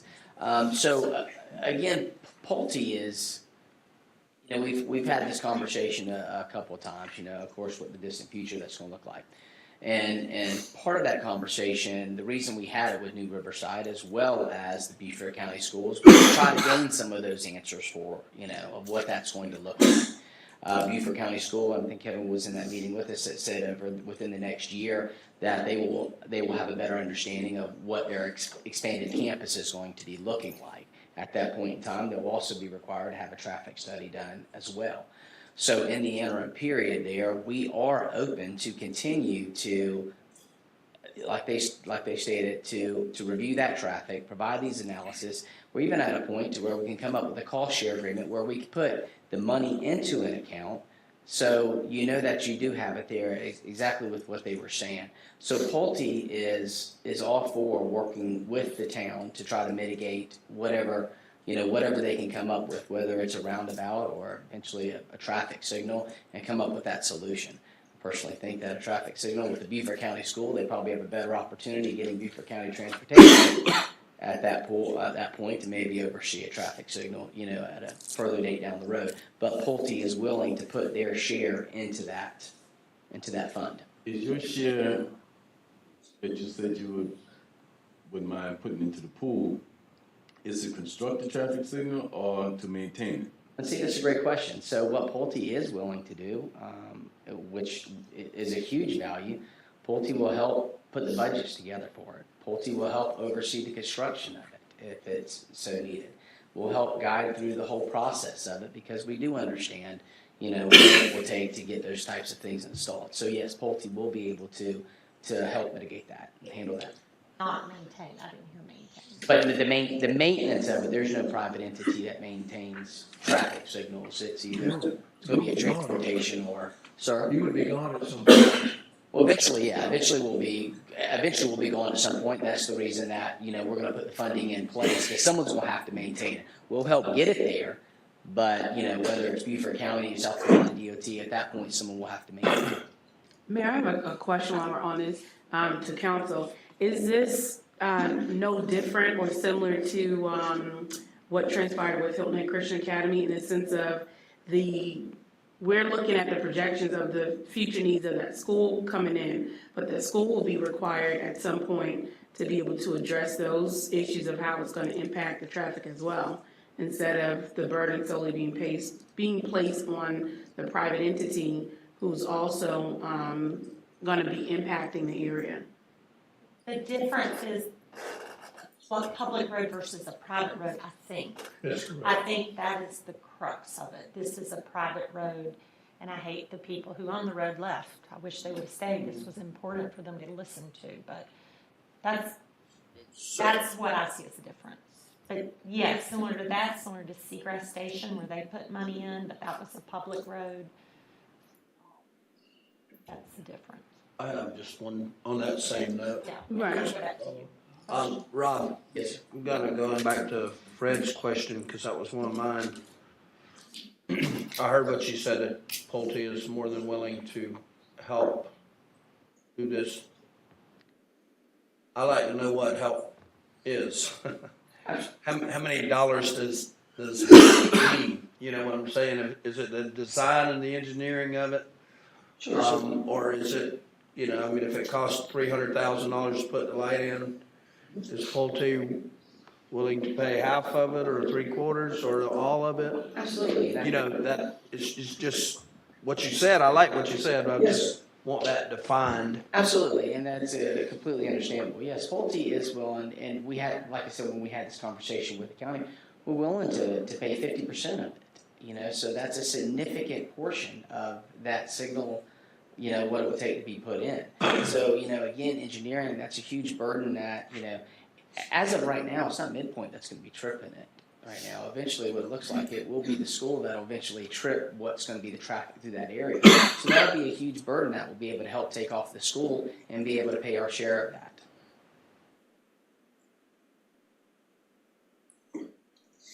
Anything else?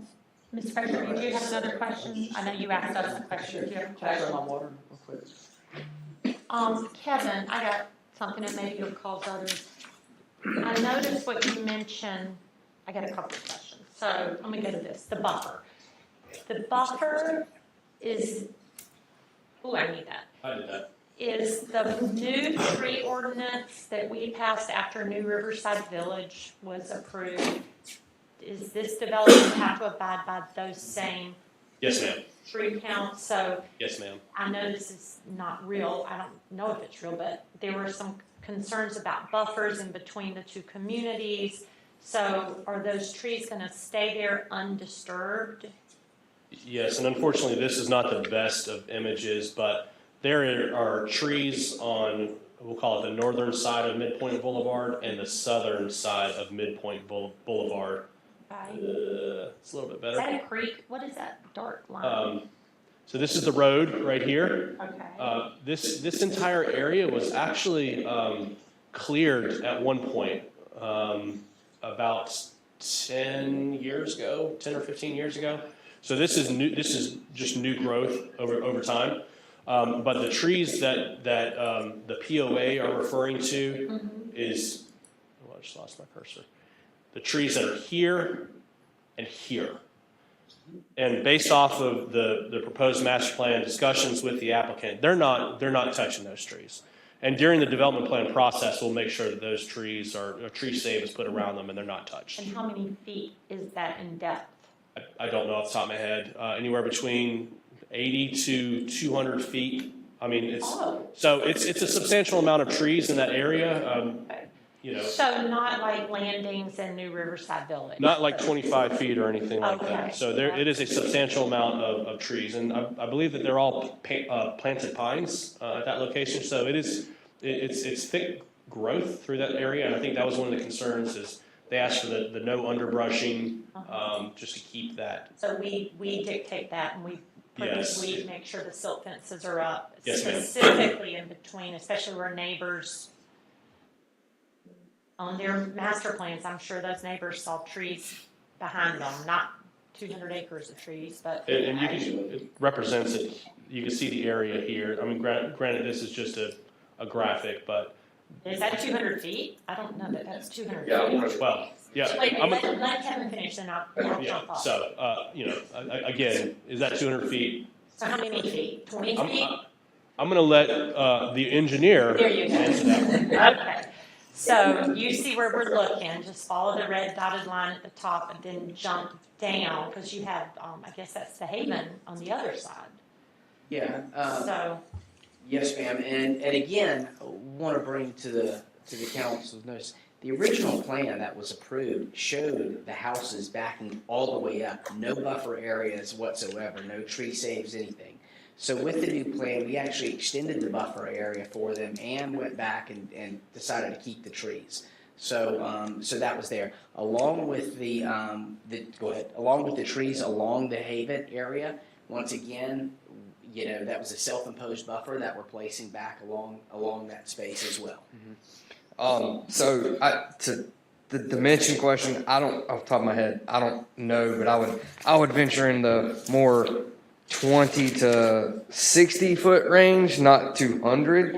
However, the pinch point is down here. If y'all can see that cursor, and that's next to open space. It's not next to a lot anyway. And to elaborate more on the trees, so this area was previously cleared during phase 1 development. So this is a natural or volunteer pine thicket is what I call it. It's a bunch of tightly spaced small pine trees. And I believe Pulte even offered to clear it and put a berm there, but they didn't want that. They want to keep the scrub pines, I'll call them, and that's what the intent is. So we're going to pull the grading to the back of lots and only clear for the lots and plus a little bit more to get some drainage back there. And that's the intent, is to maintain it. And Mayor, if you look at the plan that he has up there on that top section, where the red line is, and you can actually see it, there is between the Haven and the back lots there, we actually put a 50-foot self-imposed buffer in that space. So that might give you a little bit of an idea compared to, seeing what that 50 feet is compared to what it's going to be. so you're saying the dotted line 2B, you see the 2B and you go to the right and you see the dotted blue line. Oh, I'm electrifying. that dotted property line is 50 feet to the yellow? So you see the red line here? I see the red Then line. you see the dotted line right there. That's approximately 50 feet. From the red line to the dotted line, Yes, or the ma'am. red line to the, what I would call the property line? Red line to the dotted line. That's 50 feet. So if you were to kind of measure that amount, you can see. So I go back to About my, 20 or 25 over there on the up and down part. This looks like. so my question is, the trees that are there now are part of our tree ordinance, and you're gonna make sure they're totally screened off Yes. and no clearing, no underbrushing, no nothing? Yep. Okay. My other question, we don't know how many homes can be built there. We know they have 400, I'm just gonna say 400. We know that someone gave them 400. So my question on your thoughts on the CIA, how do we know 201 isn't all the home? We don't know that. So I would suggest 50% build out and 75% build out, because they may only build 300 with our stormwater ordinances, with all the ordinances that we stand by. I don't know that we know that many can be built there. So if you so choose, at time of making a motion, where it says that 200 number, you could easily just interchange that with 50% and or 75%. So. And then finally, can you go back to the aerial with the actual trees and point? Okay, scroll up. So that's the lagoon.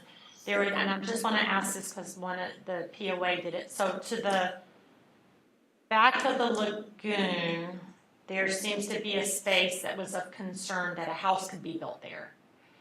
Has it been cleared out already? Is it part of the open space? And then you can go back to that other shot now. I just wanted to see. Here, I'll show you. That, So, right here? Yeah, these houses right here, they It's part of the 400. They are, it is part of the 400, yes, ma'am. Okay. And I'll address that will be where, that is where we're putting our models. Your models. That's going to be the model. And those are part of your number of units that Yes, you ma'am. can build. Okay. Okay. And that's also, all. Oh, no. No, I just wanted to say, in regarding to the POA, again, like we had talked about before on having those conversations with the POA, and we met with them, we did put an agreement in place. And Pulte, in that agreement that we've sent over to them, we have discussed, and we wanted to make sure it was clear that we heard them. We're going to do our best to mitigate any of the construction traffic and things like that, from signage to put into agreements. We also are taking the burden of Midpoint Boulevard, and we talked about, and I think this was a request, of making it feel like one community, which so we've done that by, again absorbing a lot of that stuff in there to try to make them open, giving them the opportunity to be able to join the amenity and things like that. So we want to be good partners with our neighbors as well as with the town. And again, as far as the existing gate, I mean, that's a conversation. If they're talking that they don't want a gate there, then that's a conversation that I think, this is the first time I've heard. I presented a package. I've left 11. We met back in October. I presented a package to them November 3rd. I have sent 11 emails, multiple phone calls, and this was the first time I had heard about the no gate this evening and some of these other things. I received a text message this morning that said, hey, I'm out of the country, after I had followed up trying to find that. So we have gone above and beyond to really try to work with the community to come up with solutions that work well for everybody. Can you answer this question? Show me where the gate would be that they don't want. Well, right here in the very, Kevin, is there a Yeah, you finger? said t-shirt, bigger. Okay, got it. Right here at the very front of the community. Okay, so not have a gate there means that the existing Midpoint residents would have to come through the gate. Existing Midpoint, sir? Existing Midpoint resident would have to use that gate. Yes, sir, if they wanted to come through. Yeah, as to keep, because I think that was one of the things that kind of bring the gate to the front so we can keep as one community all behind it. So that was the proposal, was to put that gate at the front so they would be all behind one community. We also thought that it would help with, we also heard that, school traffic, people parking over there, that it might help with some of that as well. Yeah. Sorry. Okay, so the POA have reservation because fees?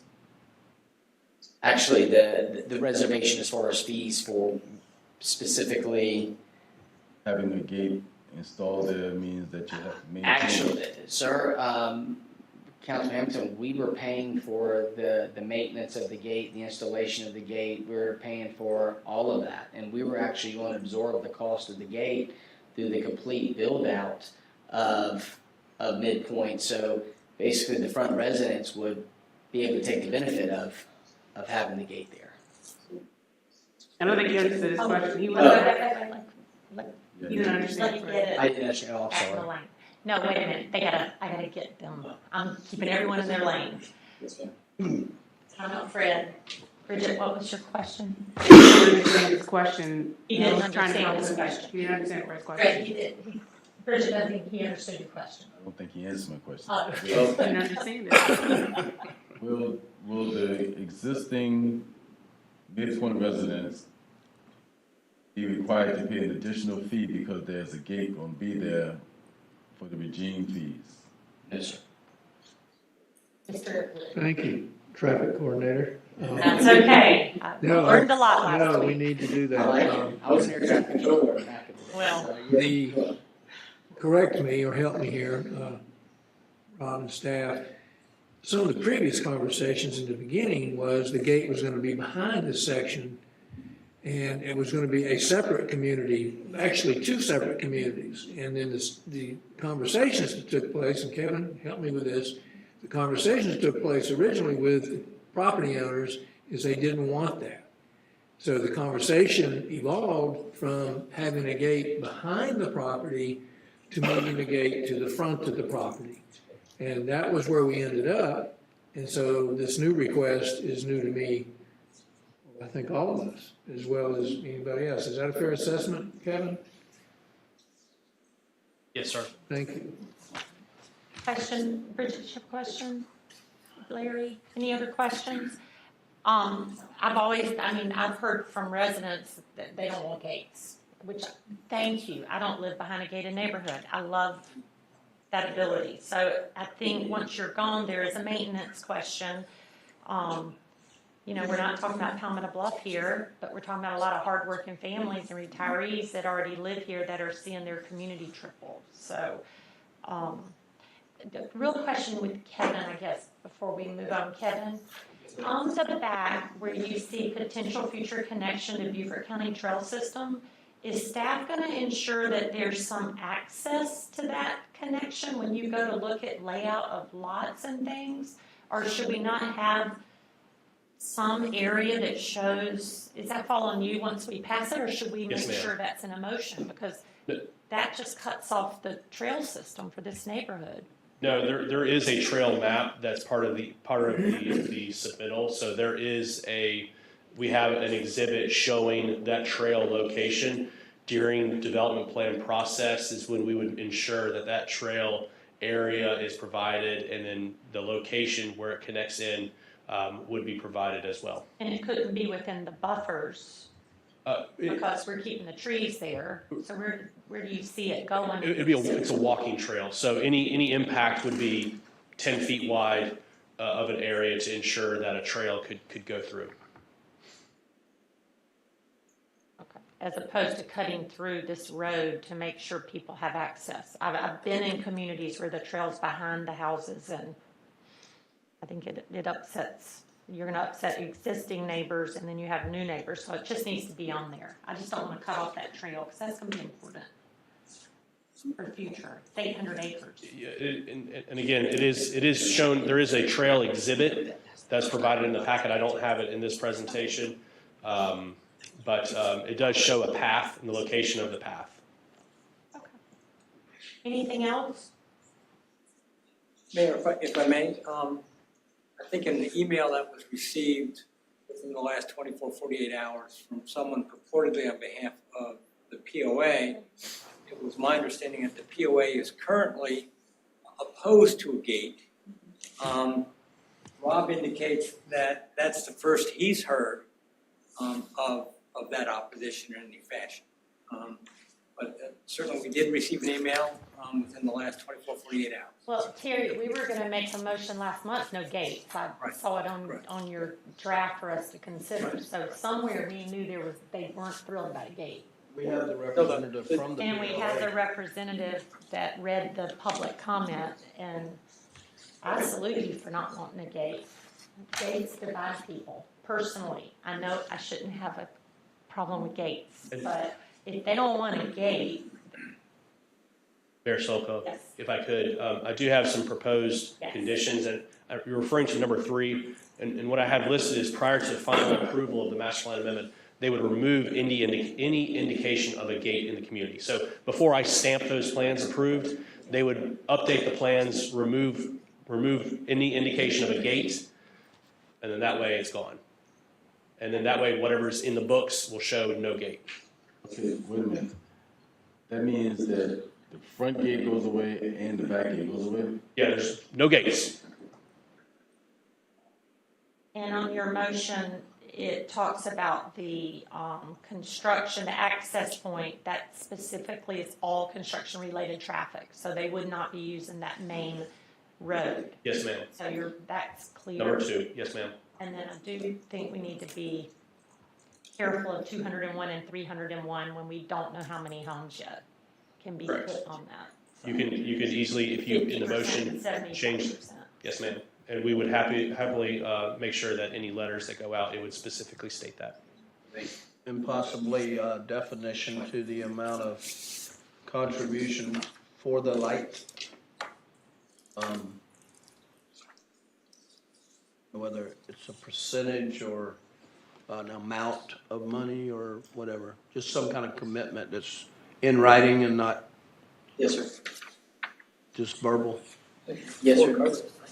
I wonder if a percentage is not the best way, to your point, to do that, because costs change all the time. 50%.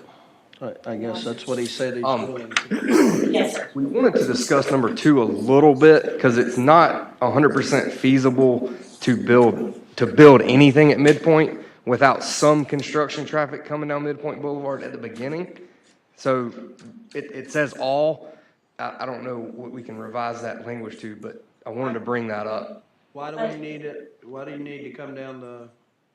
Well, for day one site clearing equipment, for instance, we can't necessarily offload on Riverside Road and come down the secondary access. We would need to some equipment would need to come down Midpoint Boulevard to access. So that's what we're asking. Well, your public comment suggested that no clearing be done until you do the road, so we Right. could add that in. Right. So if you handcuff us, you handcuff us, but we would greatly appreciate a little flexibility on that one. I don't know if you're familiar with that. It's just such a hard thing to measure for us, in my opinion. That was one of the loudest screams that I heard, about construction traffic coming through their neighborhood. They're already there. Their kids are already playing in the street. So. And I know I would be more inclined to say, build the road. You gotta build it anyway. Build it first and use it for your entrance into this development. Use it as, That would be my now as suggestion. secondary construction access, just to I think the biggest problem with that access, I don't know if you've been by there, it's a really big grade change coming off that road. And I don't know how it's going to be feasible, but I guess if that's the motion, we'll have to make it work. Well, somebody made it work for the lakes at Canadian. The lakes is pretty level. It's a big drop off grade wise. It's probably 10 feet from the grade going in. Oh, you gotta fix it anyway. Yeah, no, you either go fix it from that side and go in. Agreed. You take the machines. No, that's fine. I just push everything out of the way and then start clearing up and fixing it. Don't make your neighbor mad and drain into his property. Maybe you hear from him. I know what an excavator can go through. I think it's respectful to residents who I've been in a place where those trucks do not adhere to speed limits or rules.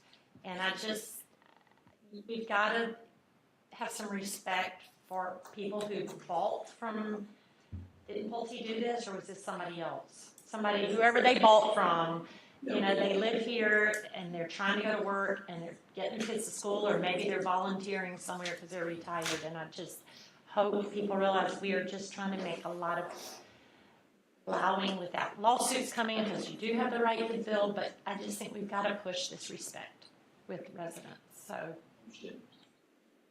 not trying to be hard, we're just trying to be respectful. We will do. Any other questions? Are y'all okay with this motion with the percentages added instead of the numbers? And I don't mind reading it. Are they gonna, document what we were just talking about? I guess Terry needs to reword some of the. I was gonna add the 50%, any, Terry might be working on Yeah. that wording now, I guess. We're finalizing, talking about that plans would right be now. lovely, just so it's legal. Yes, ma'am. Even, yeah, I will allow it. Are you? I You're just want welcome. to make sure I'm reading this correctly. Oh, wait, now talk.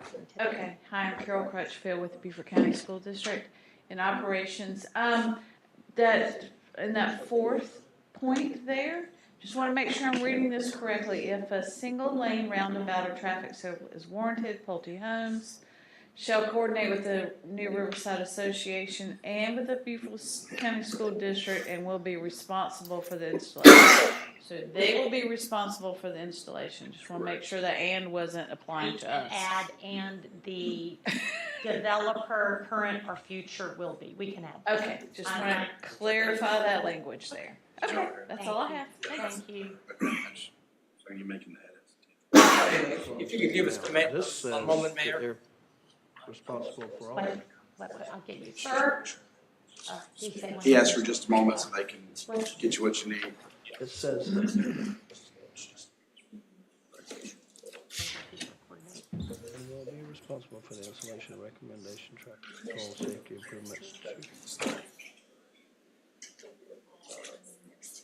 Our future developer will be responsible for the recommended traffic control.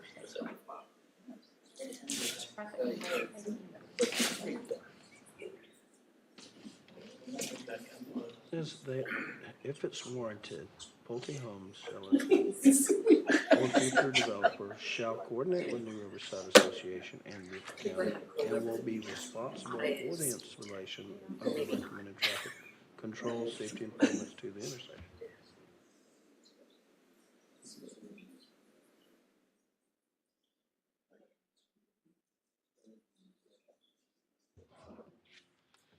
See what Terry, I mean, that's the way.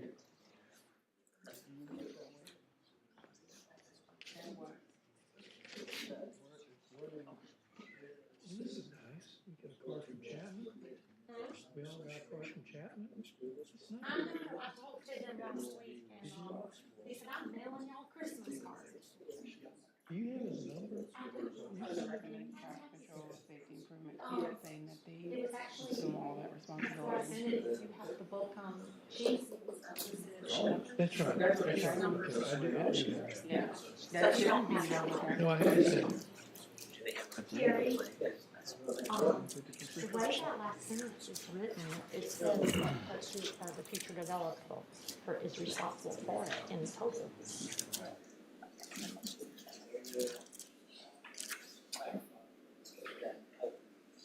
I got you.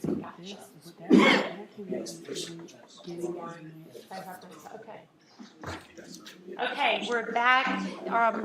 Terry made the changes. Do y'all want me to read this as a motion? Yes. Is there a motion to approve the request to amend the master plan for Midpoint at New Riverside consisting of 201 acres along Midpoint Boulevard and zone New Riverside planned unit development with the following conditions? Pulte Homes LLC or future developer shall construct an exclusive eastbound right turn lane as outlined on exhibit labeled entrance improvements in attachment 10 of the packet on Midpoint Boulevard as part of the first phase of development. Number 2, Pulte Homes or future developer shall construct the second access point as shown on the proposed master plan amendment as part of the first phase of development and prior to any site clearing. This access point must be used by all construction-related traffic and may be used by Midpoint residents and visitors. Number 3, prior to final approval of the master plan amendment, Pulte Homes LLC or future developer will remove any indication of the gated community. Prior to the issuance of a building permit for the 50% plus one home of the proposed homes included in the Midpoint Master Plan Amendment, a new Riverside Road at Midpoint Boulevard traffic study shall be provided to the town of Bluffton. The scope of the study shall include 1, an evaluation of a single-lane roundabout as an alternative intersection improvement, and 2, a traffic signal warrant analysis. If a single-lane roundabout or traffic signal is warranted, Pulte Homes LLC or a future developer shall coordinate with New Riverside Association, Inc. and the Beaufort County School District, and Pulte Homes LLC or a future developer will be responsible for the installation of the recommended traffic control safety improvements to the intersection. Number 5, prior to the issuance of a building permit for the 75th percent plus 1 improvements specified in condition number 4 must be completed and functioning as designed. In the event that the traffic study mentioned in condition number 4 does not require any intersection improvements, then prior to the issuance of a final development plan approval for the final phase of development, Pulte Homes LLC or a future developer will pay into escrow, number 1, the appropriate amount to conduct a second full signal warrant analysis. Number 2, the cost of the recommended improvements once the site is fully occupied. Second. Question. Wait, we got a second first. We got a first. Second. Any discussion? Now you can. Thank you, please. Terry, did Pulte review this before this motion? Did Pulte review the motion? Yes, I don't agree. Are you asking for Pulte to pay the whole traffic mitigation as a whole, so no cost share, but you want Pulte to bear the burden of 100%? That was in the motion that's been up on the screen, but I think y'all Can't see that. got hung up on number 2. Of course, any cost sharing that they're able to negotiate, they're free to negotiate as much as they want. Well, Yeah, but that's after you build 200 homes, so you have plenty of extra money. So, but at that point, so the cost sharing agreement at that stage, and should they decide that they don't want to cost share with us, the whole burden is going to fall on the Pulte, is what I'm hearing.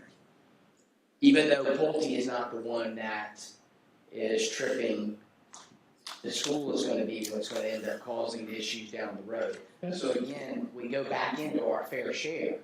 Well, you're going to be adding another 200 homes too, at that point, right? the whole discussion this evening, the whole time he was standing at the podium, was cost sharing. Correct. Period. It never deviated from that. And we all heard that clearly. And the school will be the trip down the road somewhere. Not necessarily the 200 to 400 houses. That's why I brought up the question about the traffic light, who owns it, or who maintains it, or the traffic circle, who was going to be responsible and how much can go through there. So all I've heard all night long was from the developer, a cost-sharing discussion, nothing to the contrary. And agreed, and that's what we're willing to do, is the cost share with that in mind. And I thought that's where we were standing here. But this is not what it's just not what I'm understanding. As a matter of fact, Mr. Toomer asked the question about how would we put money in escrow and everything for your portion of it. Which was the way I remember, 50%. is that correct, Terry? The developer was willing to fund 50%, what he said. Well, I mean, this has been a discussion, but I will tell you, this motion was something that we've seen, and it was on this board, and then someone brought up 50%, and as I read it, that wasn't really what staff had suggested, and someone wants to make an amendment, we can see if it amend the thing, but it's growth paying for growth, and I would disagree with you. I think 400 homes times 2.5 people, which is probably more like 4 people, times 4 cars, does add to the burden of that road. Much quicker than a new school that we don't even have money to build yet. But again, that's where the traffic analysis tells us. We have to require this traffic analysis to tell us those actions. And again, the traffic analysis right now is not showing that it's going to be tripping at this point. and that most likely it will be the cost of the school that will end up tripping, not the build out of not the build out of Midpoint Boulevard. So again, in the fairness of this, Pulte as the developer is willing to pay their share, but it's not fair that Pulte should bear the whole burden of traffic mitigation down New Riverside Road. So, in understanding that, and I agree, and to Dan's point earlier, I do agree too. Why can we make an amendment to the amendment here? You can make an amendment to the motion. To make that language more specific of the 50%. Motion those who want to do it to make the amendment. You can make an amendment. We haven't voted on the motion, so anyone here can make an amendment. The motion died for the lack of support, and then make a new motion. Well, we have to vote on that, and it may not die. I think the safe thing is to make an amendment and see if the amendment passes. Right, Terry? You can do it that way. You can do it either way. You can, if the first motion does not pass, then you can have to read it all again and amend it. So if someone is asking you to amend the motion, there has not been anybody who's made the motion yet and has not been seconded. Yes, Did I miss that? Yeah. Yeah, Oh, so it's I missed discussion. their discussion right now. We're in discussion. Discussion now. So I think it's a Yeah, an first amendment, and a second, it needs to be amended. It could be amended at this point, yes. So I'm gonna ask for the vote unless there's amendment to the motion. No, I think we need to make an amendment to the motion. I would ask one of y'all to make it. I make a motion to make an amendment to the previous motion requiring the applicant prior to the issuance of a building permit for the 201st home of the 400 proposed homes included in the Midpoint Master Plan Amendment, the New Riverside Road at Midpoint Boulevard. Traffic study shall be provided to the town of Bluffton. The scope of the study shall include an evaluation of a single-lane roundabout as an alternative intersection improvement and a traffic signal warrant analysis. If a single-lane roundabout and traffic signal is warranted, Pulte Homes LLC or future developer should coordinate. You need to read, yeah, that one on I the was gonna screen read is it not. with the 50%. Yeah, you need to do. I was gonna add it in what I was But reading. you already said 200 first time. Yeah. Oh, okay. So You I want would prior to make that. your amendment reading this. Okay. Prior to the issuance of a building permit for 50% plus one home of the proposed homes included in the Midpoint Master Plan Amendment, a new Riverside Road at Midpoint Boulevard traffic study shall be provided to the town of Bluffton. The scope of the study shall include, 1, an evaluation of a single-lane roundabout as an alternative intersection improvement, and 2, a traffic signal warrant analysis. If a single-lane roundabout or traffic signal is warranted, Pulte Homes LLC or future developer should coordinate with New Riverside Association, Inc. and the Beaufort County School District, and Pulte Homes LLC or future developer will be responsible for the installation of the recommended traffic study / safety improvements to the intersection. That was the same, you need to add. That was what we All just said a while ago. What I was reading was gonna add the shared cost of 50%. I thought you were giving that. Okay, y'all, let's hit. May I say that the current motion could be amended. Point number 4 could be amended to say that Pulte Homes LLC or future developers' obligation is limited to 50% of the cost. And then in paragraph 6, the last clause, the cost of the recommended improvements once the site is fully occupied, again, there would be a 50% limitation there also. They would be responsible for 50%. So you could amend 4 and 6 and inject the 50% on both of those requirements, and your motion would be so amended. Okay. Question before we vote on that. Terry,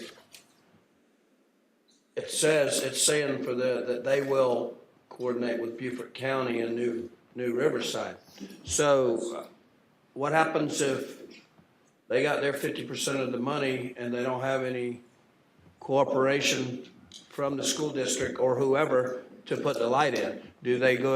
Are they allowed to go ahead and start building 200 more homes? No. Or does the light have to go in? I mean, Number- the wording of it is that they would be able to, under the wording here, number 5, said those improvements in 4 must be completed before the 75th home. So they would end up with 300, perhaps, or 400 was the right number.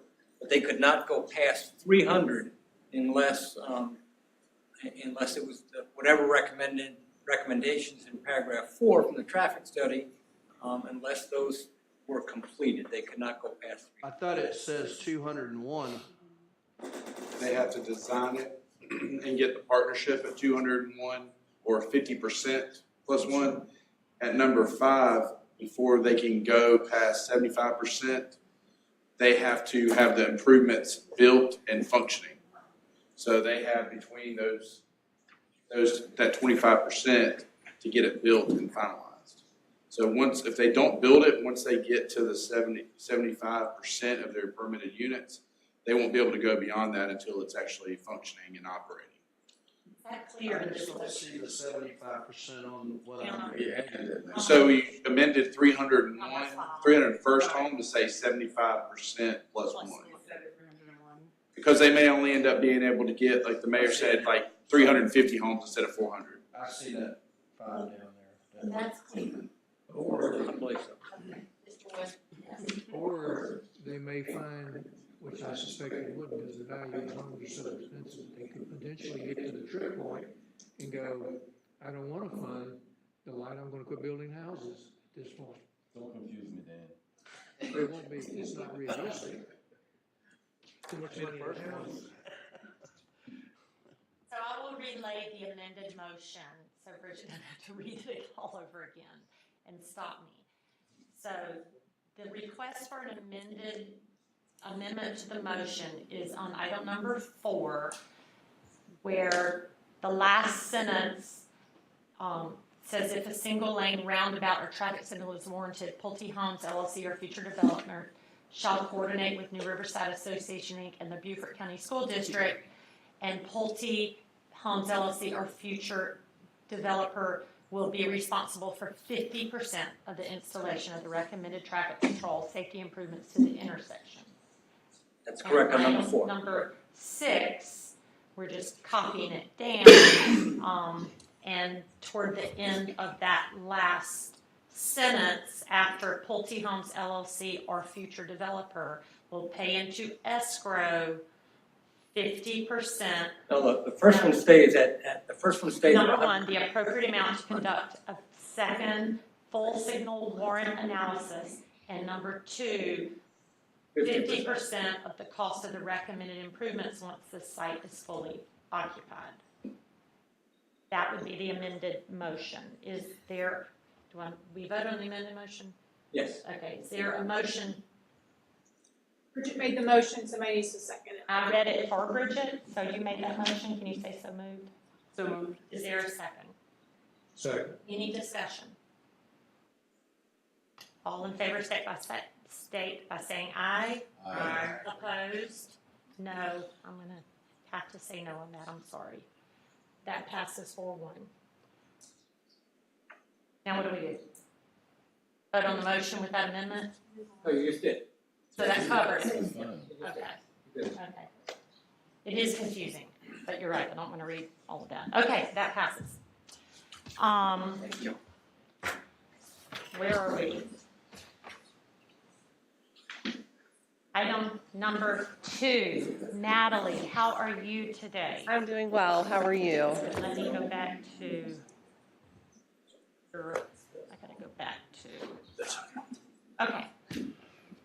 We are consideration of accommodations tax advisory committee funding recommendations for the quarter ending September 30th, 2022. No, I don't. Natalie, your my staff report. That's just the agenda.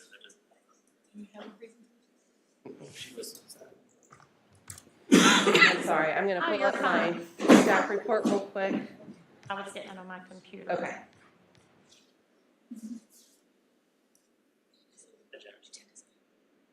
Can I pass it?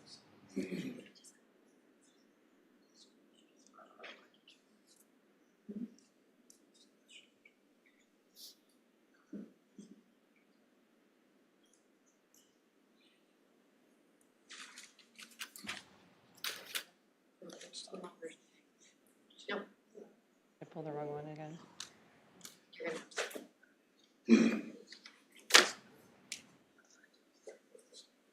Did it come up? Okay. You're almost there. I'm so sorry.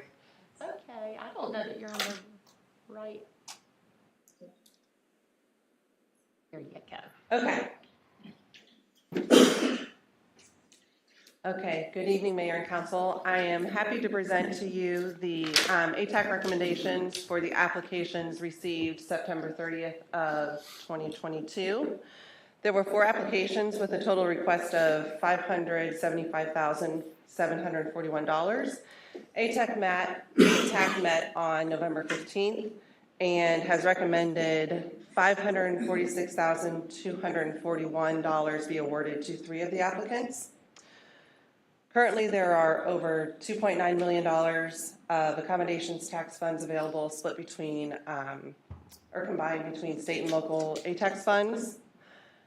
And I'm happy to go through the applications at this point. Okay, the first one is the farmer's market. Let's do it one at a time. Okay. We can vote. So farmer's market at Bluffton. Go through Yes. that one. This is their annual request, and they are requesting $50,500 in support of the farmer's market for 2023.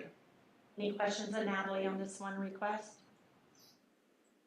There's a motion, there's an amount requested of $50,500, amount recommended of $50,500. Is there a motion to accept? So moved. Is there a second? Second. Any discussion? All in favor, say by saying aye. Aye. Opposed? May River Theater. The next one is the May River Theater, and they're requesting support for the 2023 season for their productions and advertising expenses. They have requested $38,715, and ATAC has recommended that for funding. Any questions of Natalie on this amount? How did they prove that they're bringing in visitors to town? During their presentation, they take their credit card swipes and use their zip codes from the people purchasing tickets and use that as a metrics of evaluating tourists versus residents. Any other questions? The amount requested and the amount recommended is $38,715. Is there a motion to approve? So moved. Second. Any discussion? All in favor, say by saying aye. Aye. Opposed? Okay. You tabled one. We did table one at the request of the applicant. He had asked for his applicant not be voted on, so ATAC has tabled that vote, or that applicant. And next, Town of Bluffton Squire Pope Carriage House Restoration. Yes, so this is the construction phase of the Squire Pope Carriage House. It has been recommended to fund at $457,026. Amount recommended, requested and recommended of $457,026. So moved. Your second? Second. Any discussion? If I can discuss overall, Yeah. are we making sure that people who get this have our logo all over the place? Absolutely. Okay, I've noticed in recent events, I couldn't see our logo anywhere, and I actually announced sponsors at one, and I didn't announce Town of Bluffton. So, not to throw anyone under the bus, but let's just make sure that's. We do. That's why we require the ad for any print advertising to be reimbursed by the town that we see that logo. Any other discussion? All in favor, state by saying aye. Aye. Opposed? Yes. Unanimous. Good job. Thank Good you. job, Natalie. Next is number 3 under formal items, consideration of approval of a contract for body cameras for the police department. Captain Chandler, how are you? I'm doing wonderful. He's interim chief of police, Scott Chandler. Unscramble my head from that midpoint discussion, so bear with me on that one. Now, do you want to be on this side of the dais, or are you happy going home with It's all you. Here you go. Good evening, Council and Mayor. Thank you for your time. I do appreciate that. I'm here tonight seeking your approval for the Town of Bluffton to enter into a 5-year lease with PCN Strategies, who is a reseller of GTAC body-worn cameras and car camera systems. We are currently using L3 cameras for body-worn cameras and in-car cameras. L3 has taken it upon themselves to sell that portion of their company to another company. That company is Safe Fleet. Safe Fleet is no longer servicing the equipment that we have. So we are unable to currently repair anything that we have, and any new equipment that we would buy from them would cause us to basically have to buy all new back-end systems, servers and chargers and equipment and such like that. So basically we're in a position now where we have about 20 body cameras that we're having to share amongst patrol officers. Once we realized that Safe Fleet was no longer servicing our equipment, we began a testing process. We reached out to 5 different companies that are on state contracts that offer this type of equipment to police departments. And we asked them for demonstrations, we asked them for equipment for testing purposes. From those 5 companies, we did dwindle it down to 2 companies that we felt best represented the use that we have and for budget purposes.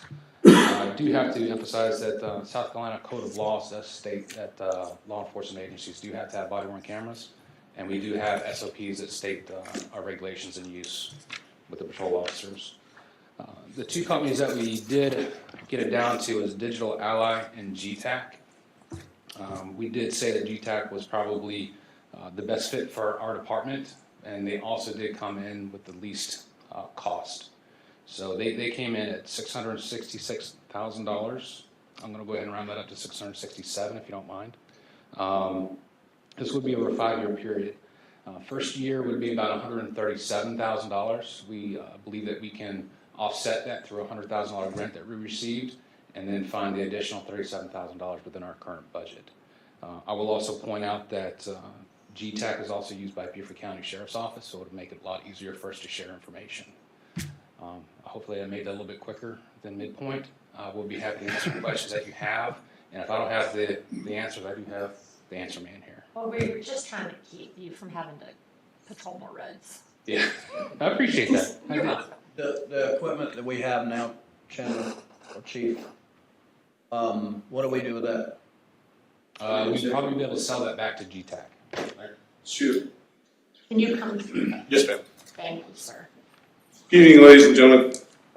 The current equipment that we do have, we are going to explore selling it. It is an older, obsolete system, so these would be useful for a township that does not have the capacity or the equipment right now. But most towns that are already using some sort of a body-worn camera or in-car video camera system wouldn't really be interested in it. So I don't expect to gain a lot from it, from the set. So how long have we had them? Had these since I've been here, just about. But we've been able to either repair them or buy new units from L3. But L3 just currently sold that division, so now we're in a spot where they don't make it anymore. Question, anything? Richard, anything on this? I have one, Mayor. Yes, sir. When we make decisions like this, technical decisions, and I understand what you're saying, the computers all become obsolete. Do we involve IT, our IT department? Were they part of this process? Yes, sir, we actually did. We involved our IT department, and we also involved the Beaufort County Sheriff's Office IT department to make sure that the equipment that we were choosing was going to talk with them as well. And there wouldn't be any hang-ups with that kind of stuff. I see Tracy shaking her head, so. Nodding my head. Yeah. Yeah, she's not, no, nodding. Up and down, right? Shaking this? We're saying yes. That's no trouble. She's nodding, approval. To piggyback in on that, they actually took Bob to the conference specifically for this, so he could investigate, Bob and IT, to make sure that he was involved in the review, the research, and the actual testing to make sure it worked with IT. Right. What keeps this from being obsolete? Do we have any assurances of this company? I mean, how long has the sheriff been using? I don't know how long the sheriff's been using it, but they do have a, was it 25-month? Yes, ma'am.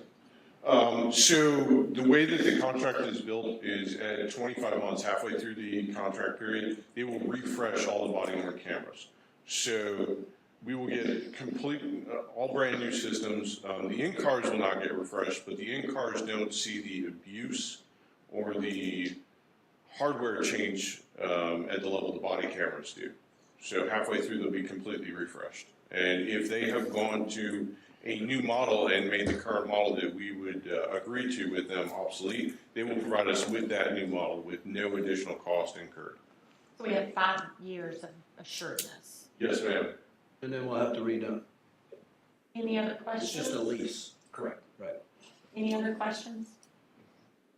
Yes, sir. It's a technicality, but I would like to point out that the $100,000 grant he mentioned was actually $100,000 budget allotment that Representative Herb Kirschman actually put into the budget for the state budget this year, specifically for the PD, and that's what's being used to help fund the vast majority of this year's for the camera replacement. Let's thank him.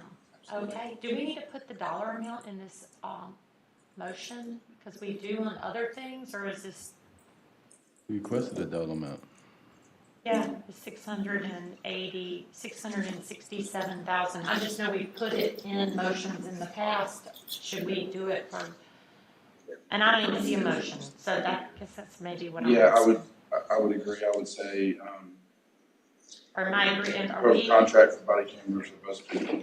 are we authorizing the town manager to sign a contract? I mean, I don't, is there a sample motion up there, Heather? You would be, the sample motion should be, we are authorizing the town manager to enter into a lease proposal with PNC Strategies to provide body cameras with a 25-month refresh, pursuant to quote 1016073. So think I'm gonna remember all that. I got it too.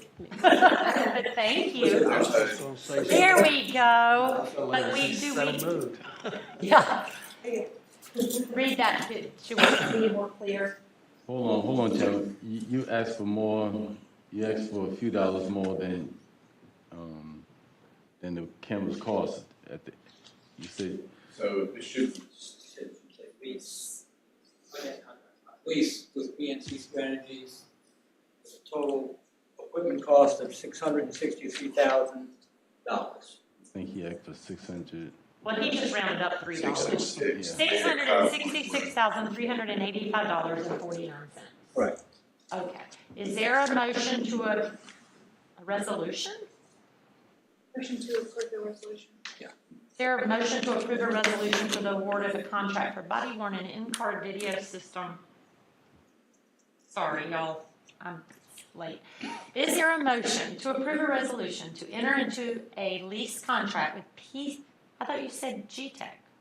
PCN is actually the company that resells GTAC, so we're That's running the lease- GTAC cameras through. That's the PCN. leasing entity. Is that who Correct. we signed Yes. a contract with? Okay, I'm sorry. To enter into a contract with PCN Strategies LLC for the lease, not purchase, right? Correct. For the lease of an integrated body-worn camera and in-car video system in the amount of $666,385.49. So second. Any discussion? One, Yes. I'm not gonna ask to change it, well, I am. Well, you can. No. Going forward, you said this, I just think it's warm and fuzzy, we always do, we've authorized the town manager language is always in there. So, the same results, if we don't say that right now, I would say going forward. That's why I wanted You brought it to up. brought that up. So you can amend it, let's amend it and vote on that. If you want to keep it. You are midpoint again now. So I'm hearing there is an amendment to approve the town manager to go into a contract with PCN Strategies LLC for the purchase of an integrated body-worn camera and in-car video system or lease of such in the amount of $666,385.49. Is there a second? Second. All in favor of that amended motion? Aye. Opposed? Does that make sense? I guess it's done. We totally support you. We just got to get it right for people who will sit here one day. I appreciate that, thank you. Okay, yes. Chairman, I want to give you kudos and thank yous because since you've been in command, we have not had any hiccups. Thank you. And I thank you for joining in the spot. Every time we needed you, you just stand right in the gates and fill in for us. Appreciate you. Thank you for the town. Appreciate that. I'd like to know if you know about the Facebook page, Bad Drivers in Bluffton. Of course I do. We like to all the time. Who do you think founded it? I never heard of it. Just make sure no police cars are in there. Well, there's body camera footage in there. That's kind of. I never heard of it. We're gonna look at it. Yeah. Get with the times until y'all, Item number 4, consideration, this was very important and not to be on a consent agenda, so we decided to put it, so it is fully transparent. Consideration of resolution to encourage the South Carolina General Assembly to adopt H 3620 Clementa C. Payne Hate Crime Act. Mr. Steve. Yes, ma'am, and I'll credit Mayor Sulka with bringing this up, because she asked for it to be discussed at So Loco about 2 months ago, and wanted to bring it up because it's something that's been hanging out in the state legislature for Many years. Yeah, I would say, I think we did a resolution to try to encourage the state to pass this back in 2019. And at that point in time, I think it had been out for a couple of years. So just to go through, the question is, what is a hate crime? So we have it here as a criminal act motivated by hate for someone because of their real or perceived race, religion, nationality, gender identity, sexual orientation, or disability. There are actually 2 states throughout the entire country that do not have hate crime laws right now. One is South Carolina and the other is Wyoming. And again, as I mentioned earlier, Town Council did approve a resolution on July 9th, 2019, supporting H 3063, which was the previous act before I think it cleared the House and went over to the Senate. So, as I mentioned in October, Mayor Sulka presented this issue to So Loco. It was kind of consensus of So Loco that they thought this was worth going and supporting and trying to get the state legislators to pass. So we and Kim put together our resolution for us and shared that with all the members of So Loco. We have asked that So Loco members consider this in December so that we can try to have everybody that's supportive of it pass it. And then when we meet with our state legislators in January, we can try to use it as a way to encourage them in this upcoming session to bring this to the forefront. We're also going to be working with the municipal association to try to have them put this as a priority moving into this current legislative calendar. And I think we've already had some of those conversations, and I think they're looking to take that on. Just so you know, there are 3 local South Carolina ordinances that have actually been adopted. These are City of Charleston, Columbia, and Greenville. These would have been adopted due to the fact that the state has not taken action on this and moved forward, so they've actually taken action locally. So just to keep that in mind, if we get through legislative session and it's something council wants to revisit, bring back up, there is a precedent of other municipalities within the state just addressing this at the local level, should that be something we want to pursue at a later date if the state legislature does not pass it. So what we have for you tonight is a suggested motion to approve the resolution of Town Council encouraging the passage of H 3620, which is known as the Clementa C. Payne Hate Crime Act. What we would do if council decides to move forward with this is we would look to draft a letter of support, have either the mayor sign it on town's behalf or have the mayor and council, however we would prefer, to sign and send that to all of our legislators as well as leadership at the State House. And then again, as we meet with our state legislators before they go into legislative session, we're going to be there for Hometown Legislative Action Day, bring it up to them and ask them to make sure they consider this and look to get it passed in this coming legislative session. I can answer any questions that you may have, and I'm sure Mayor Sulka or I can try to address anything that you have. I think mayor and council should sign this. Yes. I think it needs that kind of a support. Be more than glad. Are the other jurisdictions doing the exact same thing that we're doing here? We gave them ours as a template. Yes, sir. Questions on this side? The county at So Loco is hesitant because it's been told to them by their lobbyists that one of the 5 senators that doesn't want this to move forward will make sure that the county gets no attention to any request if they push this. That's my middle child, so don't tell me that. So I don't think Beaufort County is going to move on this, but I don't think that stops us. We did texting while driving. Remember Captain Chandler? And Chief Riddle said it's not good. You should let state law go first. And now we have a state law about texting and driving. So I think we should be leaders in this. I will give Bridget, when she was first elected and started meeting all these officials that were running for office, she proudly states she talks to the person, not necessarily the party, and this was very important to her, and I listened to all of that. And I think this is really important for someone who is all of our friend. And maybe he's looking down on us and smiling tonight a little bit. So. And I apologize if I didn't No, you didn't. call out your, Well, you didn't know that. No. I just wanted Did you to. say you want to adjourn? I'm talking. Oh. I talked 10 more minutes. Any other questions? He has read his letters and packed up, and he's ready to go home. I'm ready to. Okay, is there a motion to approve the resolution of the Town Council of the Town of Bluffton, South Carolina, encouraging South Carolina General Assembly to adopt H 3620, the Clementa C. Pinckney Hate Crime Act? So moved. Is there a second? Second. We have multiple seconds. All in favor, and all of council will rate this. Absolutely. All in favor, second saying aye. Aye. Fred? I can't do it. You gotta do it. There's a consent agenda here. Does anyone want anything removed from the consent agenda to discuss in more depth? If not, is there a motion to approve the consent agenda? So moved. Is there a second? Second. Any discussion? All in favor, state by side bet. All in favor, state by saying aye. Aye. Those opposed, that's unanimous. These are fabulous. Let's bring civility back to government. Get your copy, and it's just great information. Is there a motion to adjourn? So moved.